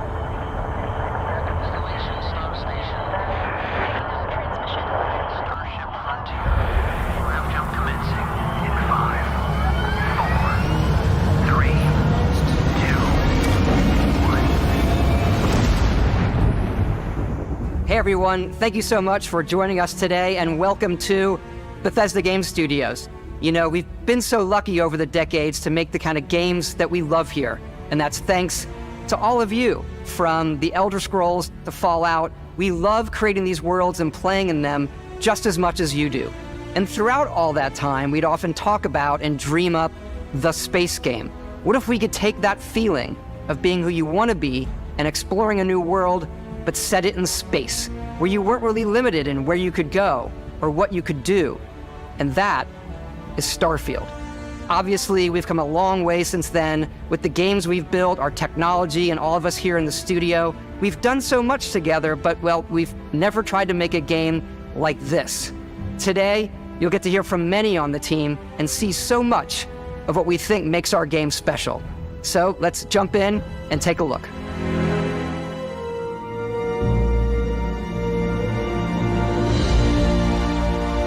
Starfield is our first new universe in over 25 years, but it's still a Bethesda RPG through and through, where you step into a new world and you get that feeling of unlimited possibilities. But this time, it's not just one world. I'm so it's excited. Over 1,000 worlds. Looks so good. Because the choice of where to go, it's not ours, it's yours. Look at this. And it wasn't until now that we had the technology to create it. From the rocks at your feet, to the mountains in the distance, to the people and creatures that live in these worlds. That isn't just a backdrop. That moon is actually there orbiting the planet. Yes, you can visit it too. We realistically simulate the galaxy around you. Our next-generation lighting model uses real-time global illumination to light the world based on the type of star and the makeup of the planet's atmosphere. I'm a bit of a nerd when it comes to astronomy, so this is. We also have an all-new animation system. And of course, this looks amazing. You can play it in third person. Oh, it looks so good in and third person. You can play it in first person. This might be the first Bethesda game I fully play in third person. We love exploration and rewarding it, but you do explore differently in this game given its scale. That usually involves exploring an area you've landed in. You can collect resources, do a mission, and maybe even stumble upon something unexpected.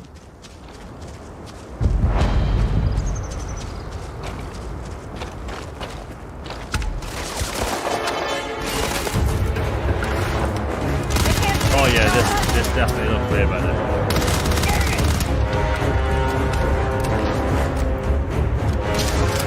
It even has the doom square when you move the gun.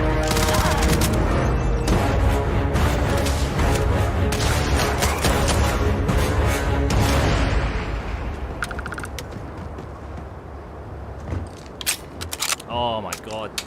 What the hell? This looks so good. We do love stuff and all of the items allowing you to pick everything up, and you can view all that in your data menu. This is the hub for everything you're doing, from your skills to your ship, your missions, and your inventory. We love to pack a ton of detail in every object, from all of your weapons. Yeah, I'll be coming out with a bunch of Starfield videos from now till release. To food. We just obsess over the details, and food. We obsess over food. When you're done exploring, you can walk back or fast travel to your ship. We have companions and crew you can take with you. I left Vasco here back at my ship. Welcome back, Captain Howard. And he can even say your name. Let's head out. I'm gonna put hundreds of hours into Our mission was to convey the wonder and majesty of space exploration, to evoke the romance of the golden age of early spaceflight. And we've been referring to this approach as NASA Punk. This means a design language where the tech is advanced, yet still looks grounded and relatable. For us, it's that contrast. That's where the visual interest is. Obviously the NASA, which is the rigid, hard function over style, and then Punk, which is all about style. You can see that visual style coming through in your ship. Your ship is your home for you and your crew. And like many of the spaces in our game, it has a slightly retro and analog touch, a bit of lo-fi rather than sci-fi, where everything is well used, worn, and lived in. Alrighty. What's the plan, Captain? I just can't get over how good this looks. This is your star map. It starts with the planet you're currently on. You can see all of its info and resources. You can choose a landing spot or fast travel to known locations. Backing out further, you can view all the planets in the system. Obviously, the game is big, and it's here you can see planets that have key locations, missions, or life on them. versus the many planets that are barren but resource-heavy. Zoom out even further to see all the systems in this part of the galaxy. Here, you can plot a course to ones that are light years away. This uses your ship's grav drive to fold space and jump to these systems. And you will need to upgrade your ship and skills if you want to jump to the most distant ones. Special. But for now, we'll plot a course to the Alpha Centauri system, where we can find the city of New Atlantis.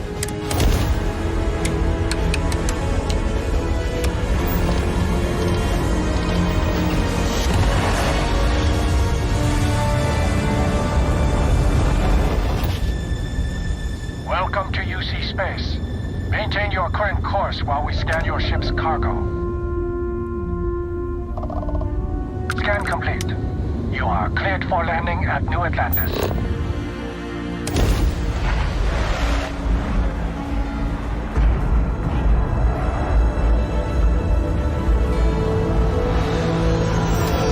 As soon as you land in a city like New Atlantis, your eyes are guided upwards to just these boundless, vast buildings.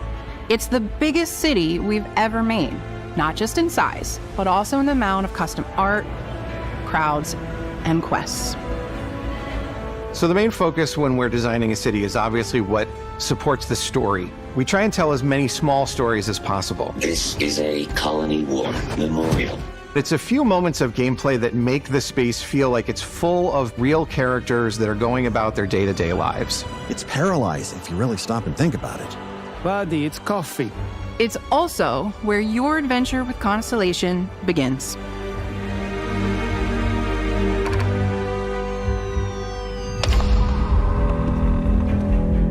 Welcome to Constellation.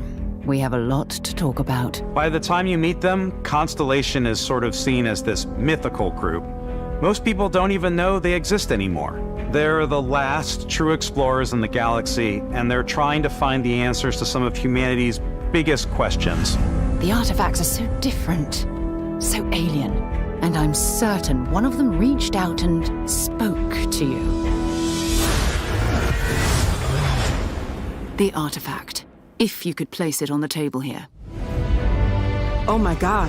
Look at how it's coming together. That means there's a set built by an intelligence outside the settled systems. It's definitely an eclectic cast of characters. You've got Sarah Morgan, the ex-soldier and adventurer, now Constellation's leader. Mateo, the theologian who believes that there's definitely something else out there. Noel, the gifted scientist and Sarah Morgan's protege. And Walter, a very successful businessman in the settled systems and Constellation's financier. Anything goes as long as you have the money. There's also Vlad, the ex-pirate, Sam Coe, the former space cowboy, even the facial animations look Barrett. Better. You know what I hate about these pirates? Completely resistant to my otherwise irresistible charm. The journey you take with Constellation is just the first of many you'll embark on. The Settled Systems is home to all kinds of different stories, people, and adventures for you to uncover.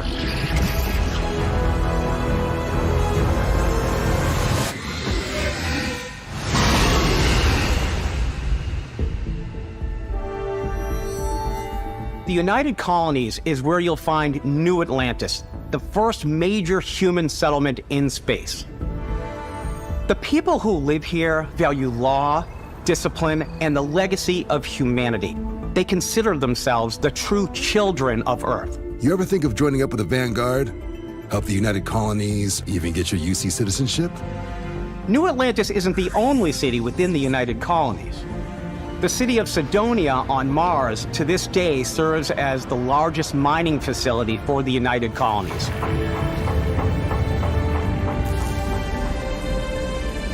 Beyond the United Colonies' reach, you might find yourself in a much more wild and independent coalition of star systems. This is Freestar Collective Space. The capital of the Freestar Collective is Aquila City. The Stone Root Inn is an Aquila City fixture.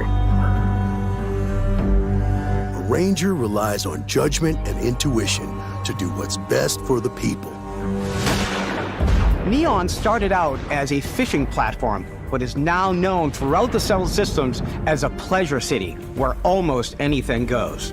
If you've got morality issues, this definitely isn't the job for you. Ryujin is hiring the best and brightest of today for our future tomorrow. Everyone has been chewed up and ground up by Neon. Try not to get yourself killed, all right?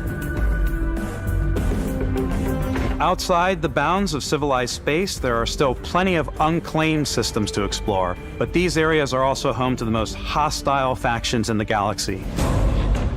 The great serpent hungers. All heathens shall be made dust in time. A new face. Is this the face of a brave runner here to challenge the Red Mile? They think the galaxy is theirs. They are wrong. It belongs to the Crimson Fleet. It always has. In Starfield, we're pushing our cities and settlements further than we ever have before. It's all there, waiting for you. A slice of humanity's future. So, ready to get out there? Throughout the galaxy, there are so many things to see and stories to experience. But the most important story is the one that you tell. I'm the type of person who spends hours in character creation, and I think people are going to be really excited when they see all of the improvements we've made. One of the biggest overhauls was done through our character generation system. We scanned a wide range of faces from different age groups and ethnicities, and by mixing and matching all that data, we were able to create highly detailed and diverse characters. We use that exact system to create all of the characters and NPCs you're going to see in the game. So any character you see almost always is a character you could make yourself. Snap out of it! Hey, come on. Okay, take it easy. You were out cold. No physical damage. Mentally, the jury's still out. You know who you are? New recruit for Argos Extractors? Ring any bells? We don't get games like any this. of this look familiar? Everything bloody fantasy. And I don't have a problem You with start your fantasy. character creation Everything journey as though you're cycling through employee records. You'll pick from a lineup of 40 presets, and that'll be your starting point. Your journey from there can be as detailed or as quick as you want it to be. This new system has more to offer than ever before. It's also the simplest character generation system we've ever had. We let the player get as close as possible to make whatever they want. With the various facial morphs you can blend together, the dermesthetic and makeup, blemishes, scars, piercings, teeth settings, it's a lot, but I think it's the most fun to use. Character creation is more than just how you look. This is also where you start to decide who you want to be. That's where backgrounds come in. Backgrounds give you a bit of backstory and start you out with 3 basic skills. From chef to Dusty. You know, the crew still has a betting pool about which restaurant critic you must have crossed to wind up here. What's great about backgrounds is you never know when yours is going to come in handy. You could be in the middle of a fancy restaurant talking to some guy, and suddenly you learn he needs a beast hunter to help track down a monster. Fine. I probably should stick to professionals anyway, given what happened the last time. We're also giving you the option to customize your build even further by letting you pick up to 3 traits. Traits are completely optional, and they come with their own advantages and disadvantages. You could choose to meet your biggest fan. By Vectera! Is it really you? He'll join your crew, and he'll give you gifts if you're willing to put up with his constant commentary. I can't believe I get to stand near you, breathing the same air. I've got to have every molecule. My favorite trait is kid stuff. You have to pay some credits to support your parents, but they're very sweet, and it's really fun to go visit them. Honey, we got ourselves a visitor. Oh my god! I came across some hostile zealots in space, but because I had chosen a trait that made me the same religion as them, I was able to get by without any issues. Yeah, I'll be talking about the whole thing with... There's another great one that gives you a damage buff when your health is low, but mercenaries will randomly show up and try to kill you. No matter what you choose, there will be plenty of ways for you to tell your story. And if you want to remove a trait, there are ways to do that too. What a view! It's a feast for the eyes. Off we go to another adventure. we'll let you discover that on your own.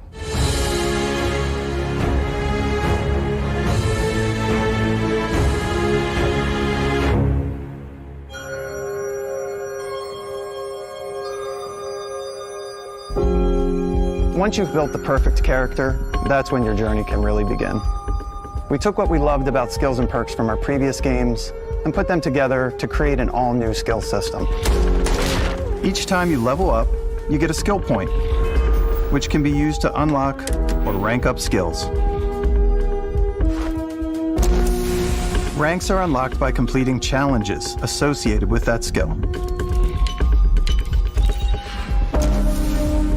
Challenges become increasingly difficult as you work your way to higher ranks. Ooh, I like myself a skill tree. With our 5 different skill trees and 4 ranks per skill, there's a lot to choose from.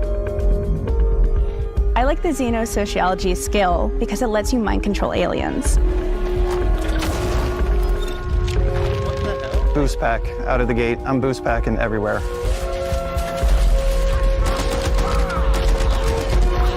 I like maxing out my physical tree so I can get neuro strikes and just punch my way through combat.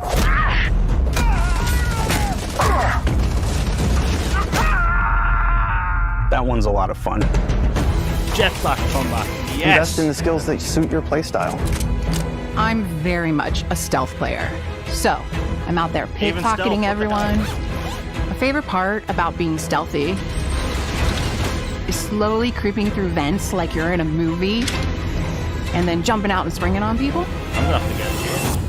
Whenever possible, I like to talk my way through situations. This area's off limits.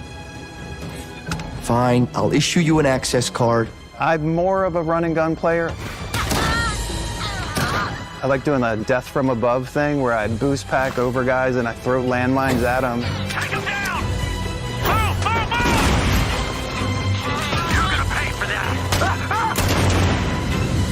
I like blowing stuff up.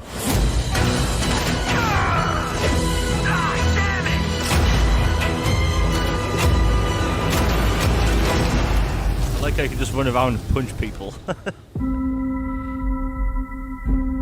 It's like you have all this high-tech gear, no fisticuffs all the way. Exploration is a key aspect of all our games. In Starfield, there are full star systems with new life, resources, and adventures.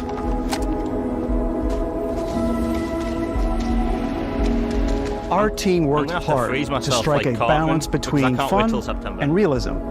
We study data from NASA and a multitude of other sources to help us make the world feel believable.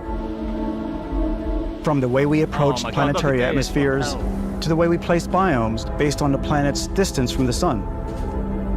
Once we had created a grounded world, we could start looking at all the things that make that world fun. When you leave a planet and head into space, you'll be navigating asteroid fields, having chance meetings with interesting strangers, dogfighting in space, and exploring derelict ships. To Jurassic Park. It's all out there.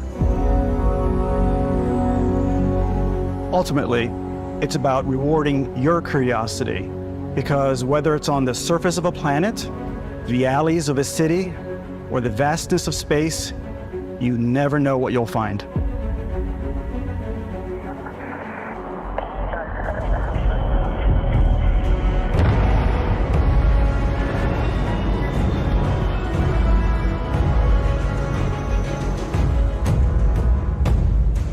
Space exploration is possible thanks to your ship. Your ship is almost like having another character or home you can make all your own. I think you'll be blown away by the amount of stuff you can do. Oh my God, you can buy a ship. I'm sure you can find something you like. Customize and upgrade that ship. And hire a crew to keep it up and running. And it all starts in spaceports. Every spaceport has a ship technician where you can purchase, sell, and modify ships. Anything I can help you with? Maybe you start off with a speedy fighter that's perfect for bounty hunting. Then you might round out your ship roster with a hulking space freighter to run cargo missions, or even do a little smuggling. For now, though, we're going to take our starting ship, the Frontier, and make some changes. You can customize and upgrade everything you see here, and you have 2 ways to do that. You can quickly upgrade individual systems like your weapons or shields, or you can deep dive and enter the shipbuilder mode. Here you can change anything, from the systems to the look and layout. Adding a new habitat module can give you more room for crew. Adding cowling can change your ship's overall silhouette. An improved grav drive allows for longer distance space jumps. You can even fully customize your paint job to get the exact look you want. The parts you choose to build with don't just affect your ship's stats. They'll also affect what you can do inside your ship. You can have modules for crafting, or for storing and displaying your weapons. Starfield's in-game ship manufacturers bring their own look and feel to every piece of your ship. From living quarters to cargo holds, mess halls, and control rooms.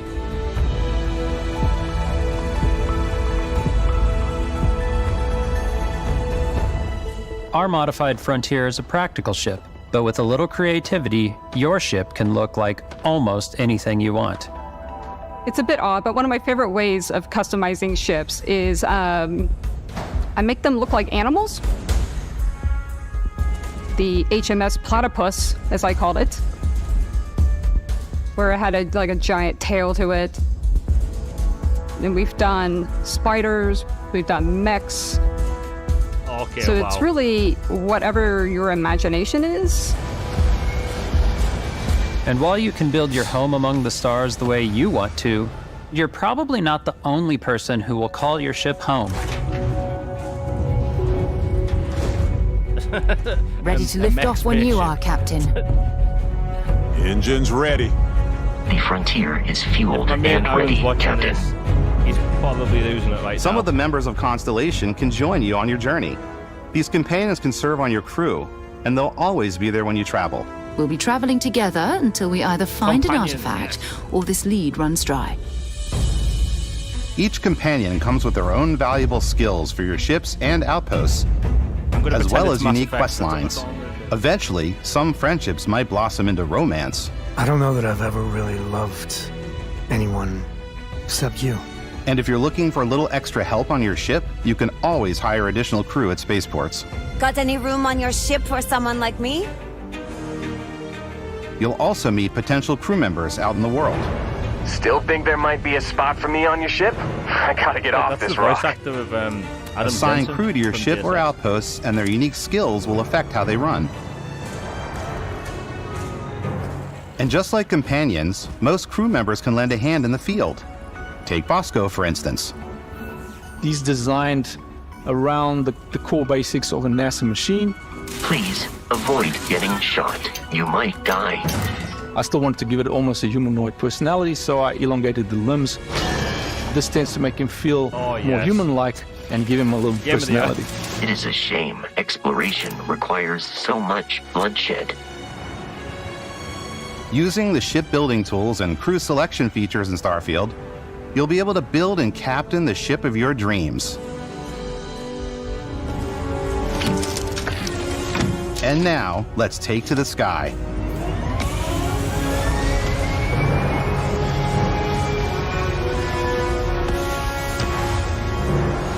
This game's unreal.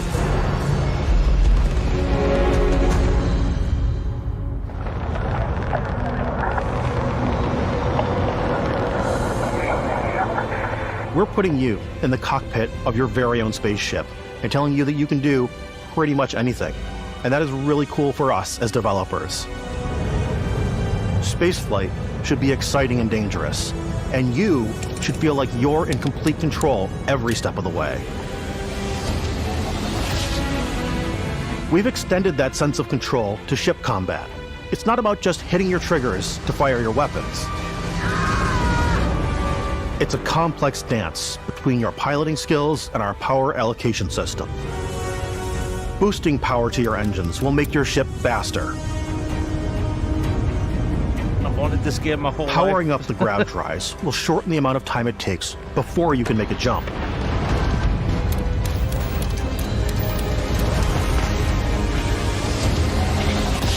And moving your power to your weapons and shields means you're ready for a fight. You should always be on your toes because you're not alone out there.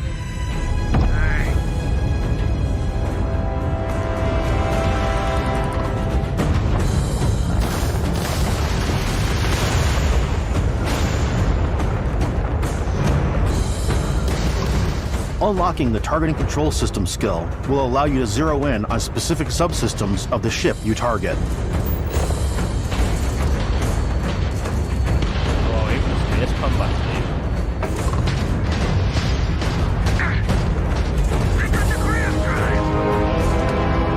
After destroying an enemy ship, you can loot the remains from your cockpit.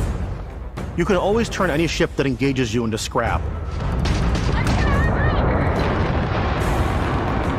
But you can also take a more personal approach by docking with the enemy vessel and boarding their ship.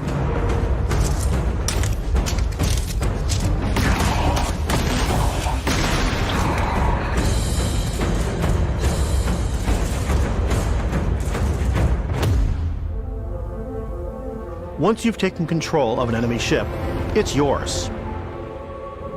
Add it to your fleet and retrieve it at any spaceport. But space is way more than fighting for your life. Just like when you're planetside, there are plenty of sights to see and stops to make on the way to your next adventure. You can hijack ships? Like these massive star yards. And have fleets? Oh my god. Walk the halls, talk to the crew, maybe get talked into buying a whole new ship. A civilian in my star yard. Let's see about getting you a proper ship, one worthy of you.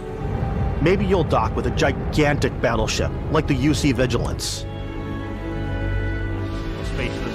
I'm just spaceless. Or rub elbows with the galaxy's wealthy elite on a cruise ship fit for the stars. There are plenty of personal encounters to be had as well.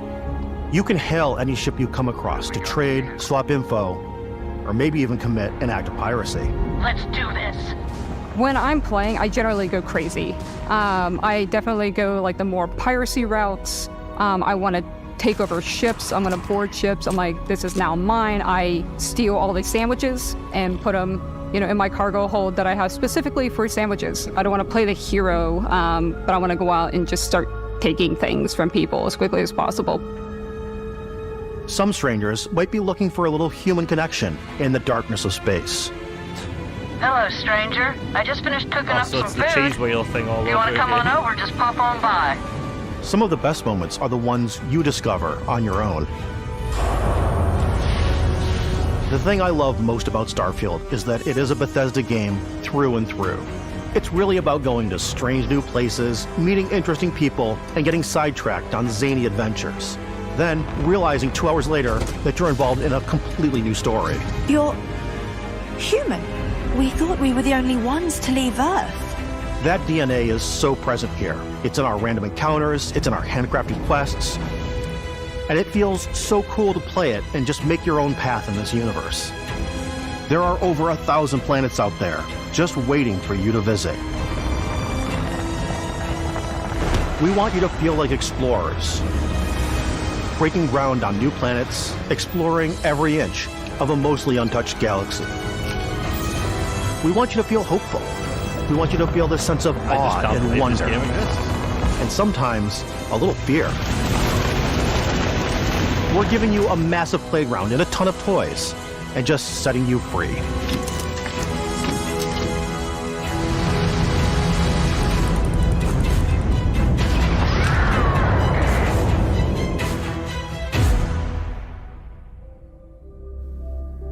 Hey everybody, we've shown you so much stuff, but we thought we'd just take a little break and show you something a little bit different. We put so much detail into our game worlds, and we love the opportunity to bring that into the real world with our collector's editions. And for this game, we've done a watch. It is the Constellation Explorer's Watch. This is the watch that you actually get in the game that acts as part of your HUD, where it's the compass and then environmental information. It connects to your phone to give you notifications and other information. And we've also designed this really cool case that it comes with, Istvan. Yeah, we really took as much care in designing this case as we did to watch. Our attention to detail in the game totally translates to this. Inspired by the cases that the astronauts used during the Apollo era to bring back samples from the moon. It's got an intricate locking mechanism, authentic, heavy, comes with a Constellation patch, NATO strap, and the overall functionality and believability of this as something that would exist in the world, in the Starfield universe. Oh, and hey, take this. You'll find it very useful out there, and it even tells the time. We actually have something else. Now that we're part of Xbox, we get to work with the amazing people on the Xbox hardware team, and together we have created this custom limited edition Starfield controller. It's awesome. It is now, our favorite controller. We love this because it's inspired by the actual controls of your spaceship. And not only that, we've created the first ever custom headset with Xbox. Wow. And this is a perfect pairing with that controller. I know the price for it. Control, this is Constellation Starship Frontier. Ready to start on your signal. Steady till ready. I love the controller with the clear analog Plotting jump course. Guidance has converged. Getting auxiliary reactor power. System checks are green across the board. Prepare for departure. Grav jump commencing in 5, 4, 3, 2, 1.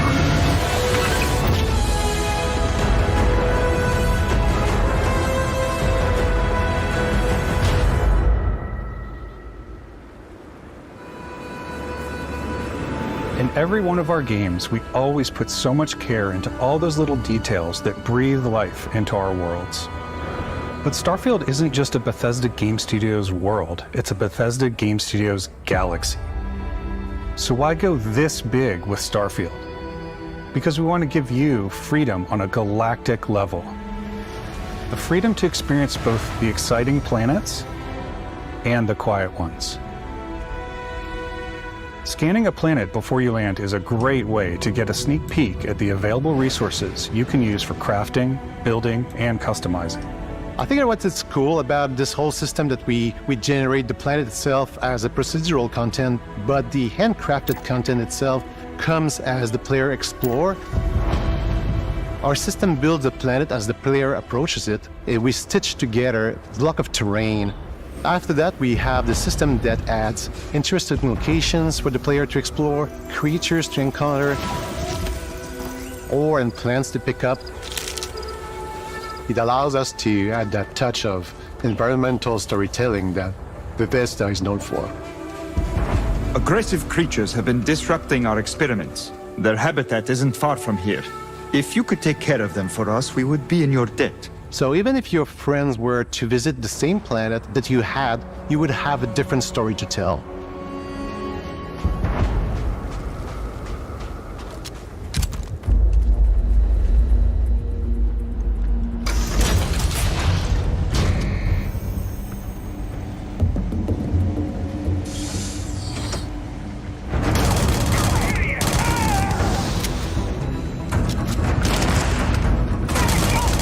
Now trying to justify that watch to myself.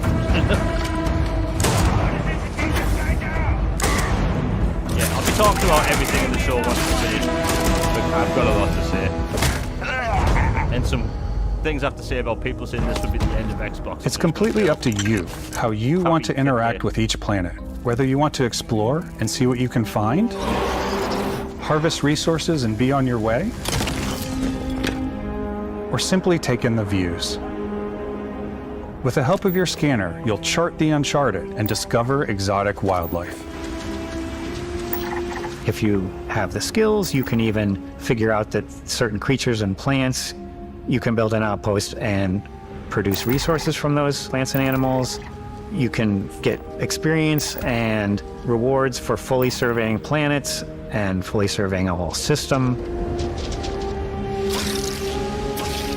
When we were concepting these creatures, we really wanted to think of them as natural to the environment. We didn't want alien monsters, we wanted native wildlife.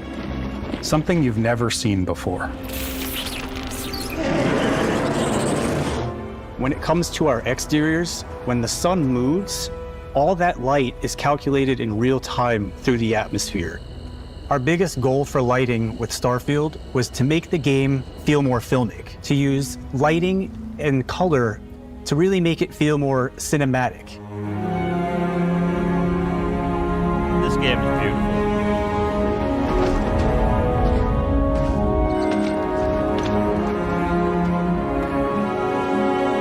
Why does it have to be June? Why are we in June?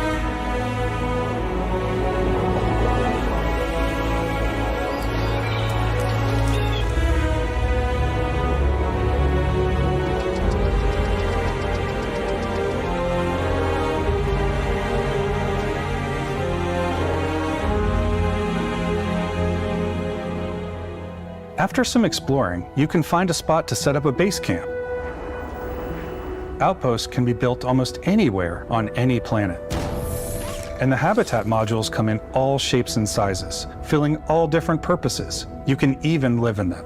Assign crew and companions to work at your outposts for added bonuses and set up extractors to harvest resources while you're away.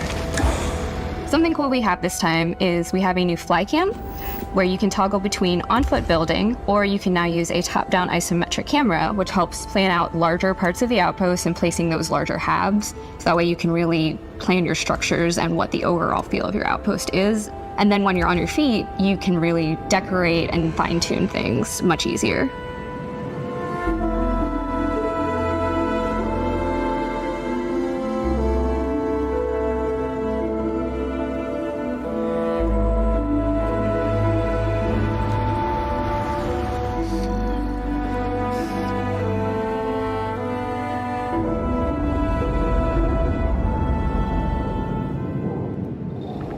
Add crafting and research stations in your outpost to utilize any resources you find or already have.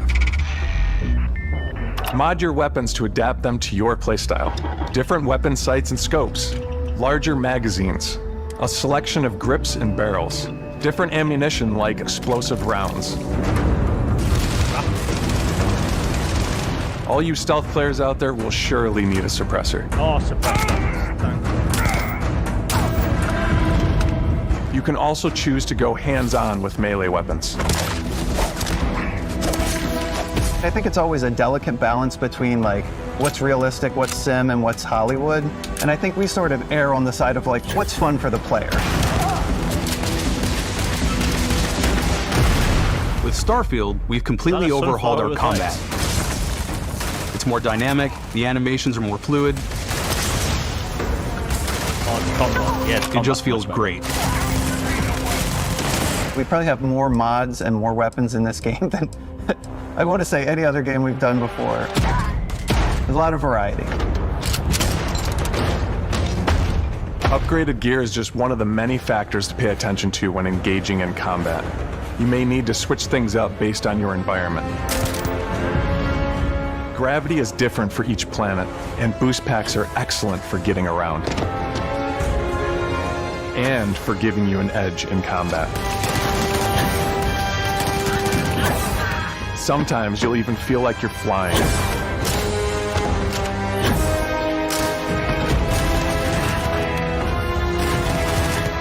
Zero-gravity environments pose a different challenge. Firing a ballistic weapon in zero-G will actually push you backwards. Energy weapons, on the other hand, offer a more stable shooting experience. We also have mag weapons. These are high-powered electromagnetic induction ballistic arrays. Each barrel has its own targeting laser and can dish out some serious damage. I could try.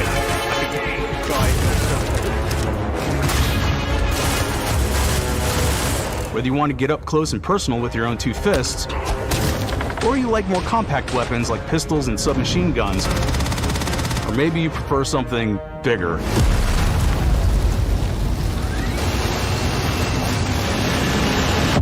Starfield's got you covered.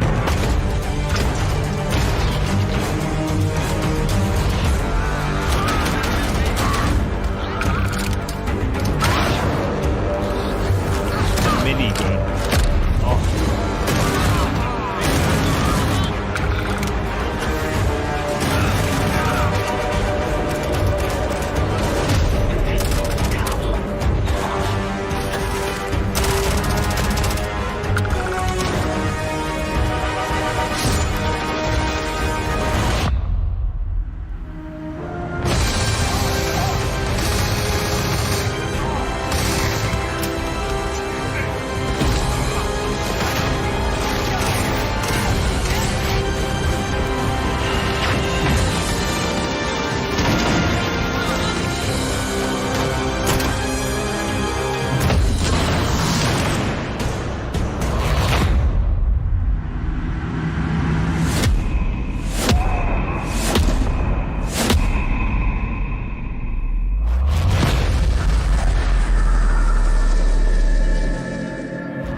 thanks again for being with us today. We are just so grateful that you've taken the time and spent it here. I know there was probably a lot to take in. There's a lot to the game, even more than we could show here. You know, as we play it, we're always sharing these unique and special moments that only a game like this can bring. When I think about what makes it special, it really is the people here. This game is a reflection of the incredible and passionate team that made it. All of them putting something special of themselves into it. So let's hear some of their favorite moments. I love the way that our final combination of all the new tech has come together to create some of the most beautiful sunsets and sunrises we've ever had in any of our games. I love the creatures, the exploration, every biome is different. The word that comes to mind is vast. I like to use our photo mode to take rock star photos. I just love that constant feel of discovery and, wow, I can't believe that there's more here. I'm most excited about our outpost building systems. My favorite part is every time you step out on a planet, it's a unique experience. You spend all this time building your ship, and you see it on the landing pad. These things are gigantic. It's the kind of thing that you just can't get anywhere else. There's something about seeing a tower over in the distance and going, I know the gravity's low here. I think I can make that jump. My favorite part is biomes, spaceships, audio design, planets, the day-night cycle. Those details matter to me. Diplomacy, exploration, freedom, the ending. Vasco, obviously. I love the robot so much. The incredible amount of worlds we created. Sniper rifles, come on. Lever action, rocket launcher, brain sprout. I love, but some people might find creepy. I don't know. I know it's right, Ben. The thing that I enjoy most about the game is the freedom to be who you want to be, do what you want to do. It's what you've come to expect from a Bethesda title, but on a much bigger scale.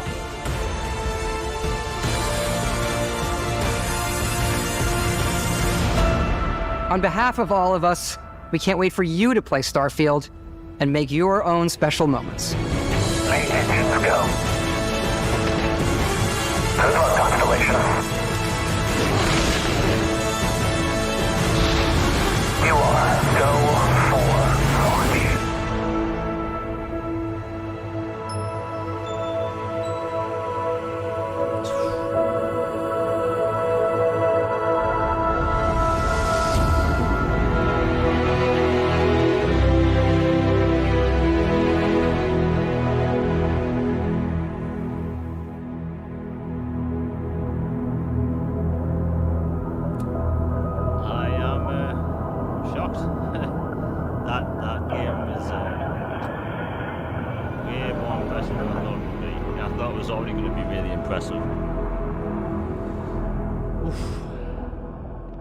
Well, I think it's time to talk about everything shown, because that was a lot of games.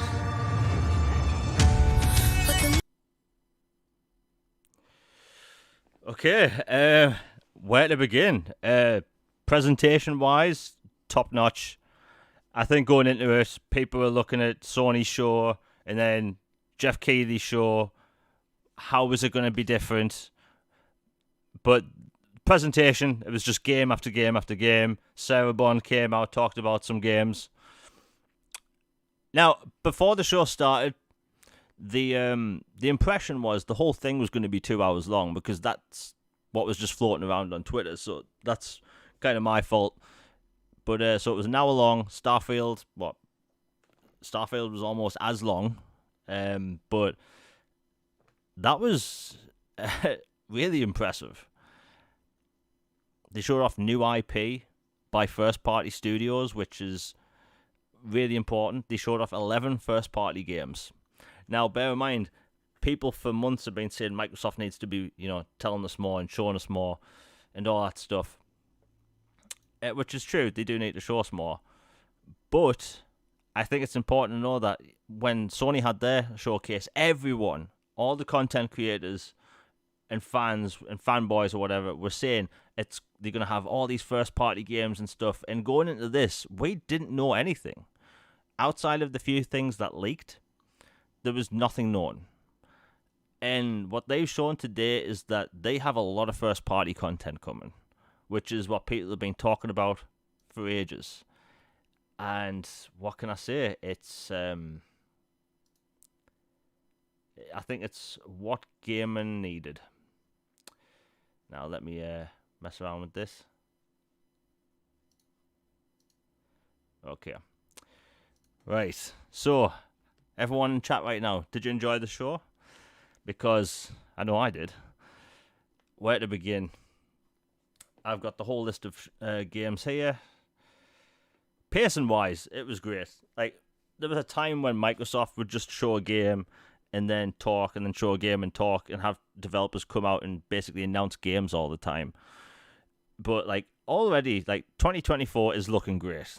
You've got Avowed, you've got HellBlade, although I originally thought HellBlade was going to be in November. But, like I said before, the offices basically everywhere in the country were shut till, March 2021? So that was a lot of that time not in the office and not being able to do motion capture. When they have a new fancy, motion capture area for, like, their games. But in general, that was the best showcase I've probably ever seen. It really was. Now, before I go through the rundown of all the games there, if you've enjoyed it, it really helps the channel out if you share it, like, subscribe. I am trying to grow. I've got on-camera content coming. Well, yes, I'll actually be on camera. Starfield videos coming soon, all that stuff. Anyway, let's go through all the games, Sean. Okay. Now, they opened up with Fable. So, the new Fable game is going to be modern, but still retain the humour of past Fable games. Now, going more modern for a setting in Fable, I think, is risky, but I like risks. I like things to be a bit risky in the gaming space. South of Midnight. This is Compulsion Games' new game. It's meant to be a third-person action-adventure game. Looked really cool. Had a weird pirate-looking dude. Star Wars Outlaws by Ubisoft. Now, this game's been in development for a long time. This is meant to be their open-world action game. But, like, the poster's floating around on Twitter right now. People can easily find it. I know I say this about a lot of things, but I got Mass Effect vibes from it for some reason. When it comes to structure, I don't know why. But hey, it looks cool. It was hard to tell which era it was set in. Was it prequel era, sequel era, originals? Hard to tell. They showed off 33 Immortals. This is a brand new co-op game. Oh yeah, and out of the 27 games they showed today, 21 of them are launching day one in Xbox Game Pass, which is pretty cool. They showed off Payday 3, which looked like a vast improvement on the past two games. Not just graphics, but the animations were way better. And if you've played Payday, it was basically the definition of jank. Like, it was very much a janky game. That game we saw today looked a hell of a lot better. Next up, we saw Persona 3 Reload. Now, this is Unreal Engine 5, or should I say Unreal Engine for Persona, and it looked great. It looked visually better, in my opinion, than Persona 5, and I think Persona 5 looks fantastic. And it's good that Microsoft's getting these, big Japanese games on the platform in general. Like, Game Pass is good, don't get me wrong. That's great. But them getting brand new games on the platform in general is just important. But yeah, Persona 3 Reload looked great. Avowed. Now, I'll be honest, I didn't expect them to show Avowed this early, but I loved what I saw. If you've played the Pillars of Eternity games or even seen them, you know what style they are. They've got this very colourful, vibrant look to them, even though it's got these stories that are very, grounded and gritty. But online at the minute, I'm seeing people saying it looked bad. Like, I don't know how people got that. Were people expecting Avowed to be this, like, photorealistic, like, realistic graphic design game? No. It was always going to be like that. If you look at the trailer, it's colourful, bright. But yeah, Avowed looked great. 2024. There's the Sea of Thieves expansion, Secret of Monkey Island. I think that is a really good crossover. And hey, if it's more content you can play solo, like, I'm a solo game player. I prefer playing single player games. So if you can play that solo, great. The new Capcom fantasy game was announced. Looked really cool. There was the flight sim expansion, which has you do activities such as rescuing people, putting out fires, crop dusting, that type of thing. But yeah. Oh, sorry. Let me check out chat.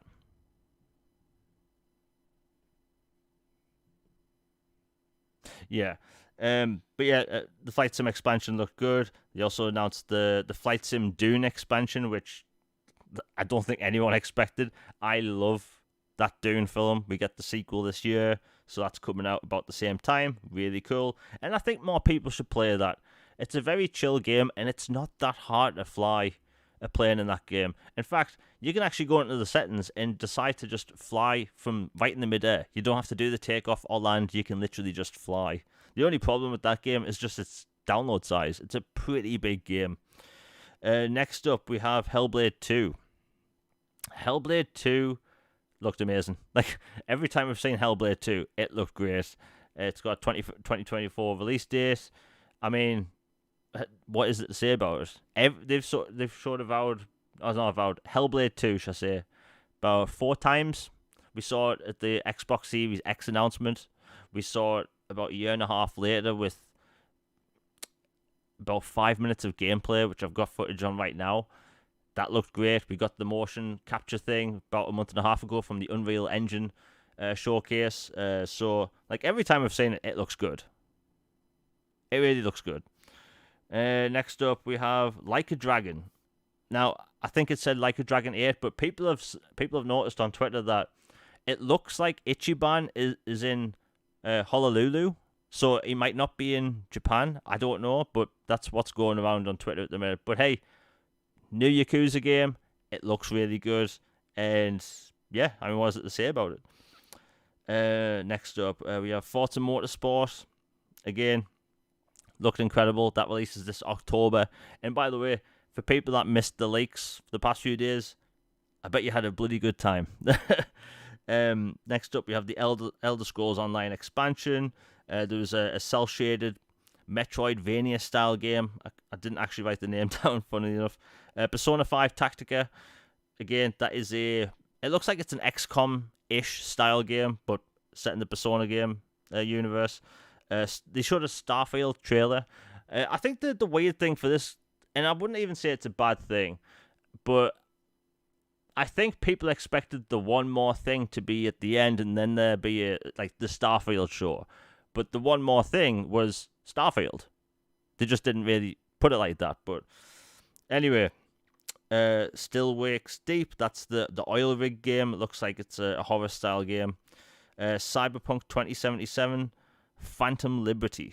Now, I started playing Cyberpunk after they fixed it. Right? So my experience with it, I can't say, oh, it was terrible at launch or whatever. My performance was great. No bugs at all. And when I saw this, it looked even better. It looked like they fixed some certain things like gunplay and stuff. It looks great. It really does. Next up, we have City Skylines 2. It looked a lot more polished than the original. This is going to be a massive game because, like, the first game is huge. Like, a lot of people, like hardcore gamers, see a game like that and think it's niche. It ain't. Like, those types of games aren't niche. But anyway, millions of people play them. There's the new Atlas game. Brand new Atlas game. Now, this is probably one of the biggest announcements on the stage, which a lot of people don't realize because they got a brand new Atlas game announced on the Xbox stage. We've never seen that before. Ever. And that is huge. That's absolutely huge. Whether people don't like JRPGs or not, if you're listening and it's not for you, that's great. But it's important for them to get these big games at launch and not later. Now, if this was Square Enix, we know what would happen, but it's good that Microsoft is keeping their continuing relationship with Sega, because Sega, clearly they are going multi-platform.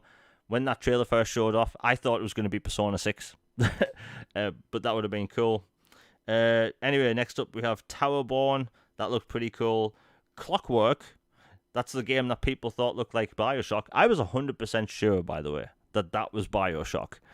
And nope, that's In Exile's new game. And if you've played any of In Exile's games, they are fairly small compared to the rest of Xbox game studios. Well, clearly, now with the funding they have, they can make some pretty big and impressive games. This is their first-person, shall I say, steampunk RPG. Now, that looks fresh. We don't have a lot of steampunk games, especially in the RPG space. And Starfield, I thought it was a great show. I think that compared to, like, we obviously all know that the PlayStation Showcase wasn't that great. There were some cool games there, but it wasn't all that good. The presentation of Jeff Keighley's show I didn't like, even though there was a lot of games there I thought were pretty cool. You know, it was good seeing Alan Wake gameplay. But again, presentation is a big thing for me, and Microsoft knocked it out of the park. People can say I'm a fanboy or whatever, I don't care. But objectively, it was a great showcase. And when they had to show off what do you do in Starfield, because even though we saw 15 minutes of gameplay last year, which was a lot for a game being debuted like that for gameplay, they showed us a lot of deep systems today. They showed us better combat. The first-person shooting looked better than last year. Third-person combat looked even better. The graphics looked even better. Facial models were vast improvements. Detailed on guns, just more detail. Like, every aspect of the game people complained about last year was fixed. Like, that is big. And people will obviously say it's Bethesda jank. I've already got replies on Twitter calling it Bethesda jank. Look, people can say this is No Man's Sky all day, but the fundamental difference between that and this is that this is an RPG and No Man's Sky is a survival game. In that game, you survive. You start the game in a broken ship on a planet that's toxic, and you have to try and survive. The whole point of that game is to survive and travel and survive. Two completely different games and different experiences. People just see a spaceship and planets and they just go, No Man's Sky. These are the same people that said, you know, the aliens from Avatar are like Smurfs because they blue. Like, we have to stop doing that correlation between the smallest thing and... Anyway, but Starfield, impressive. The jetpack combat looked great. The fact that you can, like... For the past year, people have been talking about the kind of ship they're going to make. And I've always wondered, like, how deep is the ship builder? Because I just thought you could maybe build just regular-looking ships that you'd see in something like The Expanse, right? These sort of oval or square ships. But you can make ships basically any shape. So, basically, whenever people's told me, hey, I want to make the Millennium Falcon, well, it looks like you can. Do you want to build a big-ass mech-looking ship? You can do that. People are going to make probably a Borg cube, which is pretty cool. You know, the customization of characters. People spend hours in Skyrim and Fallout making their character their own, and in this game there's even more options. You basically have the same tools the developers have. So, all in all, like, everything they showed looked great. I can't really pick fault with anything. Like, anyone in chat, is there anything that you didn't like about today's show? Because I thought they knocked it out of the park. Like, we've waited months to know what's coming, right? And we know what Microsoft's working on, which is really cool. I was surprised. One thing I was surprised about, that there was no Gears. I thought Gears of War would be there in some capacity. The Gears of War collection has been rumored for like a year and a half now. But all in all, what can I rate the show? I'd have to give the show a 9 out of 10. They had some hardware there with the collector's edition and stuff. There's the 1 terabyte carbon black Xbox Series X, but they showed off new IP. They gave us release windows for some of their biggest games. They stuck to the Starfield release date, expanded on the Starfield gameplay we've already seen. And, like, look, if you followed the channel, I make content about Starfield when I have new information. I have a video that I made a few weeks ago ready to go about Starfield, about information that isn't even public. Obviously, that'll be out soon, but, like, there's enough Starfield content here that they didn't even go into, which I noticed. Like, I'll be making a lot of Starfield videos. Don't worry. But, yeah, I noticed David McLean said, no Indiana Jones. Look, I've been telling people on Twitter, that game is nowhere near to coming out. Right? When that game was announced, January 2021? or something like that. It was a long time ago. Like they said it's a long way off. The game was like announced like way in advance. They said that. If anything, I thought we were going to get Wolfenstein 3 announced today, and then Indiana Jones would come out like 2025 or something. But hey, I'll have to give it. Actually, you know what? I'm upping the score. I'm saying 9.5 because they showed off a lot of games that I'm interested in. Like that Clockwork game, I did not expect that. I knew that In Exile was working on an Unreal Engine 5 RPG, but I didn't expect that. Like that looks like BioShock Infinite on steroids, which is very good in my opinion. But yeah, I loved it. When you watch these showcase... Oh, sorry, we have a first super chat of the day. Thank you very much, Nick W, for the $5. He says, the showcase was excellent. Lots of great games coming. Yeah. Yeah, you're right. Because like every showcase, whether it has bad presentation or good presentation, like you can go into it thinking, look, these games were for me. Like even the PlayStation showcase. Like I saw, what was announced at the showcase? Oh, Alan Wake. We saw the Alan Wake trailer. We saw the Assassin's Creed trailer. Like, those were for me. And I love those franchises. So, like, I was happy with that. But, like, I saw pretty much nothing at this showcase that I didn't want to play. I don't really play Fallout 76. That type of, like, MMO thing isn't really for me. But like, outside of that, it was all for me. I'm even interested in getting back into Sea of Thieves because of the Secret of Monkey Island content. But, yeah, it was a great showcase, and thank you very much for the $5, Nick W. But, yeah, presentation, pacing, great. I just wish I didn't think it was 2 hours long, because if you search the length on Google, it just comes up 2 hours. That was my fault, not Microsoft's. But the collector's edition for Starfield looks really good. Much like the Pip-Boy edition that came out for Fallout 3, which has a phone app. I think you can still download the phone app, and it would connect to the game and all that stuff, and you could even play the mini games on your phone while it's in the device. But like, I think most important thing out of this showcase is that if you're an Xbox fan, you have first party content to look forward to, and you have knowledge knowing Microsoft, they are getting Japanese content. Like, it is huge that that new Atlas game was announced there. So yeah, great showcase. Now, when it comes to Avowed, I'm already seeing people, I've mentioned it before, people are ripping it apart. Like, I don't understand what people thought was going to be there when it comes to Avowed. I'm more shocked that they showed Fable to start with. A modern Fable game. Like, I can't even imagine how that'll work. But like they said, that all that footage was apparently in-engine, and they are using the Forza engine, which is crazy if you think about it. I can't even imagine how they'll do that. But, yeah, you know what? While I'm online, I'll see if Logan's ready to talk, because I couldn't get Discord to work before. But yeah, the Star Wars game was a nice surprise.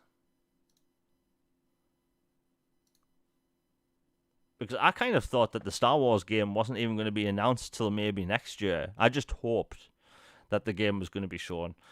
And Ubisoft, for the past like week and a half, they've been showing off this gold and black carbon fiber thing as a teaser for a new game. And I saw nothing in that Star Wars trailer that looked like carbon fiber. Hey, either way, the game looked great. I'd be interested to see what... I have to say, people on forums are tearing that show apart just because of Starfield. Like, what do you expect, you know?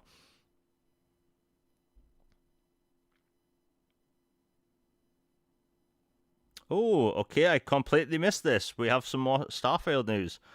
Okay, so Starfield requires 125 gigabytes on PC. So, yeah.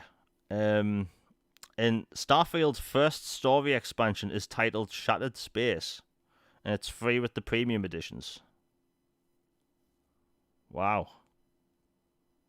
I mean, if it's anything like past Elder Scrolls or Fallout expansions, it should be pretty big. And the fact that this is a space game where, you know, they have multiple different planets, different kinds of systems, like, they can do anything for expansions. And when it comes to Halo, I've seen Halo being popping up a lot today. I don't think they look, I don't play Halo multiplayer. I've made that fairly obvious before. I don't really play multiplayer in general. Unless they have Halo content to show, I don't think they need to force it on stage. Like, hey, we have a new map coming.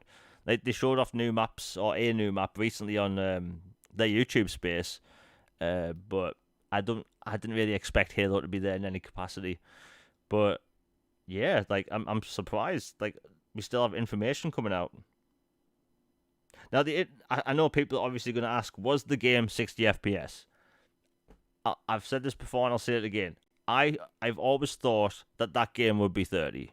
I prefer 60, don't get me wrong. I love 60 FPS. But I've never once thought, oh yeah, Starfield, that's going to be 60. Like, I'm a realist. Like, I never expected that, but obviously we'll get that information down the line. I'm just shocked at how big Starfield is when it comes to gameplay systems. Like, if anyone's ever played Elite Dangerous, when you go to the rings around a planet, you can actually go through them and see the individual asteroids, and there's millions of them. But in a lot of other games, when there's rings around a planet, it's just this like thin ring of light that you can just go through, and it's kind of boring. Well, this game, it looked like there were asteroids. And, you know, that there's 1,000 planets in the game. That doesn't mean you can land on 1,000, but there's also moons around gas giants which you can land on. Like, there's so many aspects of this game's just impressive. Like, I'm actually shocked at how much detail there is when it comes to gameplay systems. Like, the reason I went quiet while the show was on is because I'm just like shocked. Like that's the Starfield game we're getting.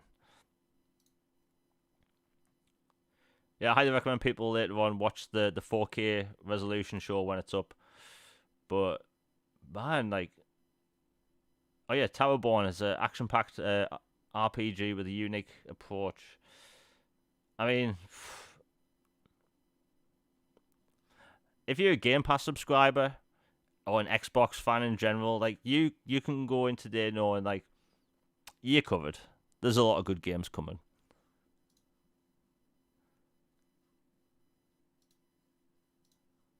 Yeah.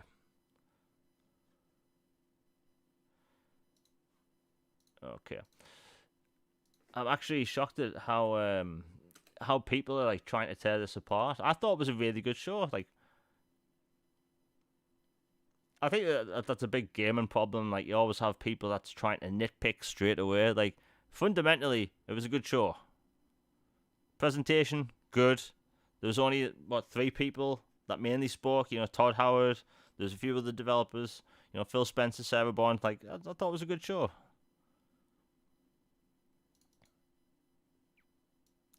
And the good thing is, we actually know what's coming next year. I'm glad that Microsoft didn't really keep to the whole 12 months thing, because then we wouldn't have seen like some of the games there. Obviously, I know some people like the 12 months thing because you get to know what's coming out in the next year. But like, if they put out a teaser trailer saying, I don't know, this game comes out in January, and then they have to delay it, every single thing you see on Twitter is people complaining and saying they lied. So they can't win. So if they say, oh, here's the game's way far out, but we're not going to give you a release date, I think that after the past few years, I think that works in people's favour. I was actually surprised that Persona 3 Reload is early 2024. I would have thought that made it by the end of the year.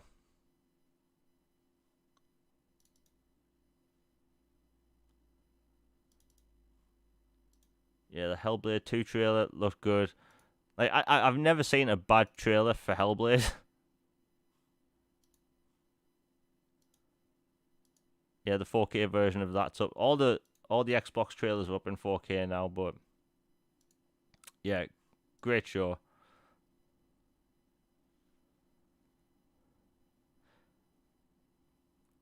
Yeah, the prices for the collector's edition. So the controller, $79.99. The headset is $124.99.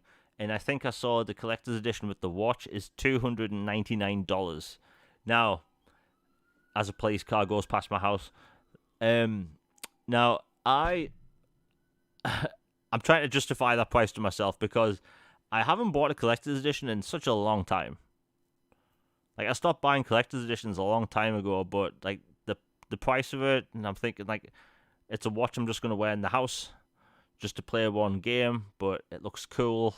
It would look good on the shelf in the background when I'm on camera in the future. Like, it would be a good investment, maybe. I could do an unboxing, but yeah, it looks cool. I think when they first showed off the original trailer, I think it was kind of obvious that was going to be the collector's edition. Like, they tend to do watch-related stuff anyway. You know, Fallout 4, collector's edition, Pip-Boy. Fallout 76, there was a collector's edition, at least in the UK, where there was a Pip-Boy that you'd put together yourself. But my only... the bad thing I'm worrying about is that the UK price for things like that tends to be a bit much. So, like, if something costs $299 in the UK, we'll get charged, like, I don't know, £350, just because they can. Actually, I'll see if it's already up on the UK store. But yeah, in the US, hey, for a US price, I think that's actually good. But I'm actually dreading the UK price. Let's see if it's already up. And it is... Nope, it's not up. But yeah, the UK price I'm dreading. And when it comes to the controller, I'm not even a collectible person when it comes to controls. Like, this generation, I have, or should I say even the past 2 generations, including this one, I have one collector's edition controller, and that's the Cyberpunk one. It feels like chrome when you're holding it. It's really cool. But outside of that, I don't really collect them, but it has clear triggers. And I like the clear triggers. But yeah, the headset looks pretty cool. But again, like, the headset I've got does the exact same thing. I've got the SteelSeries Arctis 9X. It does the exact same thing. But hey, if you haven't got a headset, maybe get that one, because at least it looks really cool with the grey and the red and yellow stripe. Like, it has that sort of 1970s, early 80s sci-fi book look to it. Like, that's the style they're going for. Mass Effect kind of has the same colour palette, really.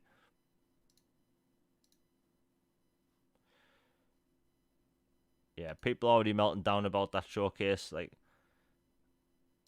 complaining about CGI for Star Wars. Like, that game is probably late next year. I know it was announced for 2024, but yeah, like, the key art for that game looks great, by the way.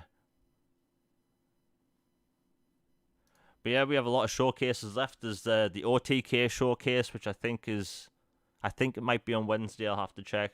There's the Capcom showcase soon, which we're probably going to see things like Dragon's Dogma 2, the rumored Dead Rising game. I hope that's real. You know, it's been floated about for a bit. You know, Pragmata, that's their third-person sci-fi action-adventure game, which we haven't really seen anything on outside of the trailer about a year and a half ago. There's the Ubisoft showcase, which should be pretty good. I don't think EA is having one this year. I haven't seen any advertisements for one, but hey, the good thing is we've got that E3 feeling back, where we have showcases in 1 week, not spread over 4 months, because that annoyed the living hell out of me. Like, that was so annoying back then. We had a similar thing last year, but yeah, it's getting better at least. It was good to see Keanu Reeves on stage as well. Like, that dude's cool. And speaking of Keanu Reeves, if you haven't seen John Wick 4 yet, watch it. It's available on everything at the minute, but yeah, incredible film. And if you haven't played Cyberpunk, I highly recommend people get it. It's usually on sale. I've seen it for 50% off in the UK anyway recently, and like, that is a first-person sci-fi RPG unlike anything else. It is incredible. The amount of, like, just attention to detail to the world in that game. It's a fresh RPG. It's so good. And I love the fact that they actually expanded on that world. The anime on Netflix, Edge Runners, was really good. This I've heard a rumor that this expansion is meant to lead to what could be a sequel. So we'll probably see more of that soon.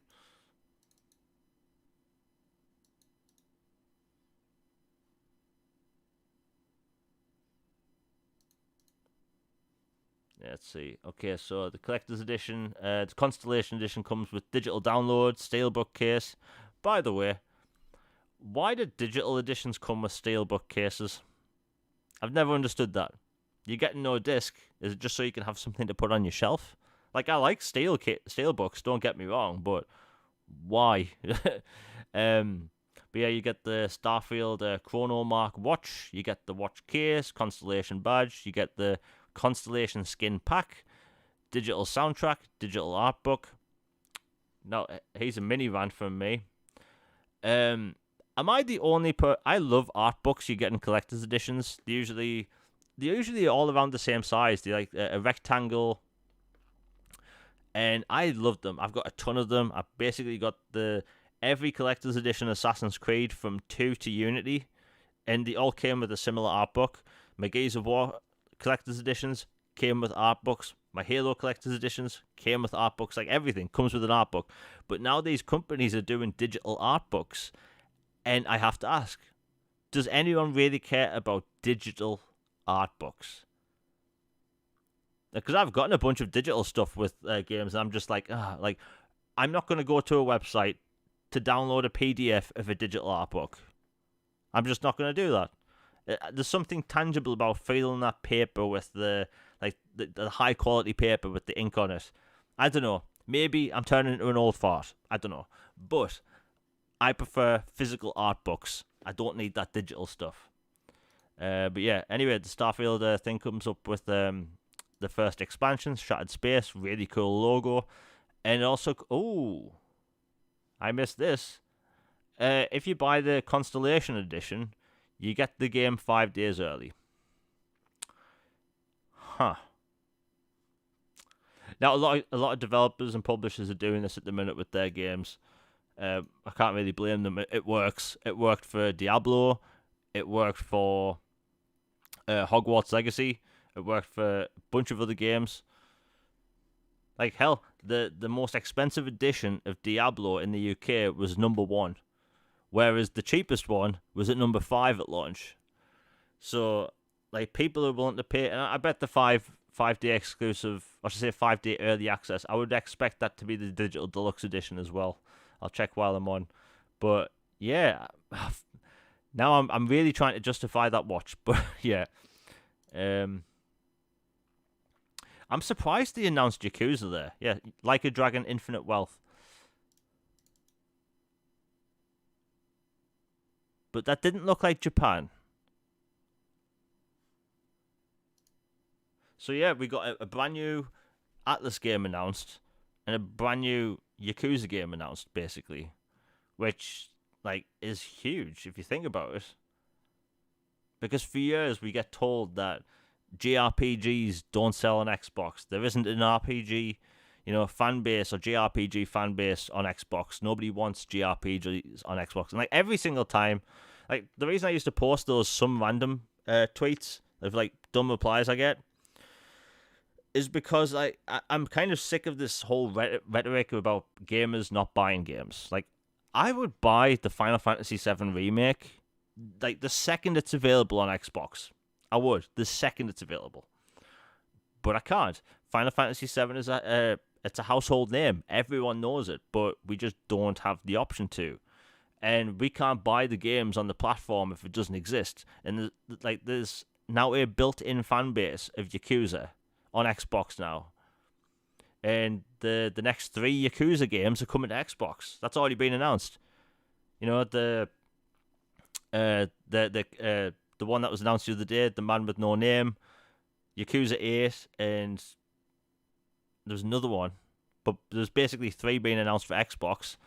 And yeah, I think gamers should be happy. Overall, it was a great show. I've been talking for 3 hours now, and my throat hurts. But yeah, everyone has been awesome in chat. I was actually meant to get set up early, so I've kind of missed out on a lot of views, but hey, who cares? But yeah, if people are watching this afterwards and there's maybe like 5 or 10 seconds missing audio, I've probably gotten a few copyright claims because it happens. But yeah, thanks to everyone that's tuned in today. I'll be back with Tuesday's episode of All Things Xbox podcast. With Logan will be on the show again. I tried to get him on today, but I couldn't get the stream to work. But I make content usually about obviously Xbox first party content, and I have Starfield videos coming. I have a bunch of new stuff to talk about now because they announced new games, and we have the watch price in the UK. Thank you, David McLean. £256.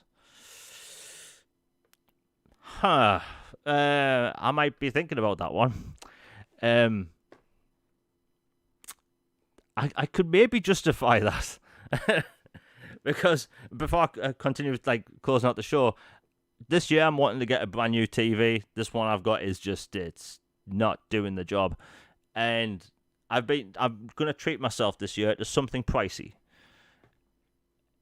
And maybe I could get a watch as well. But yeah, anyway, thank you for that. But again, back with the podcast on Tuesday. I'll be covering all of Xbox's first-party content. I have a Starfield video. I have enough, actually, Starfield things to talk about for, 20 videos. But yeah, Starfield video coming out soon about stuff that wasn't even announced today, which isn't public, official stuff. But yeah, everyone's been awesome in chat. Again, we'll be back soon. I'm out. Peace, everybody.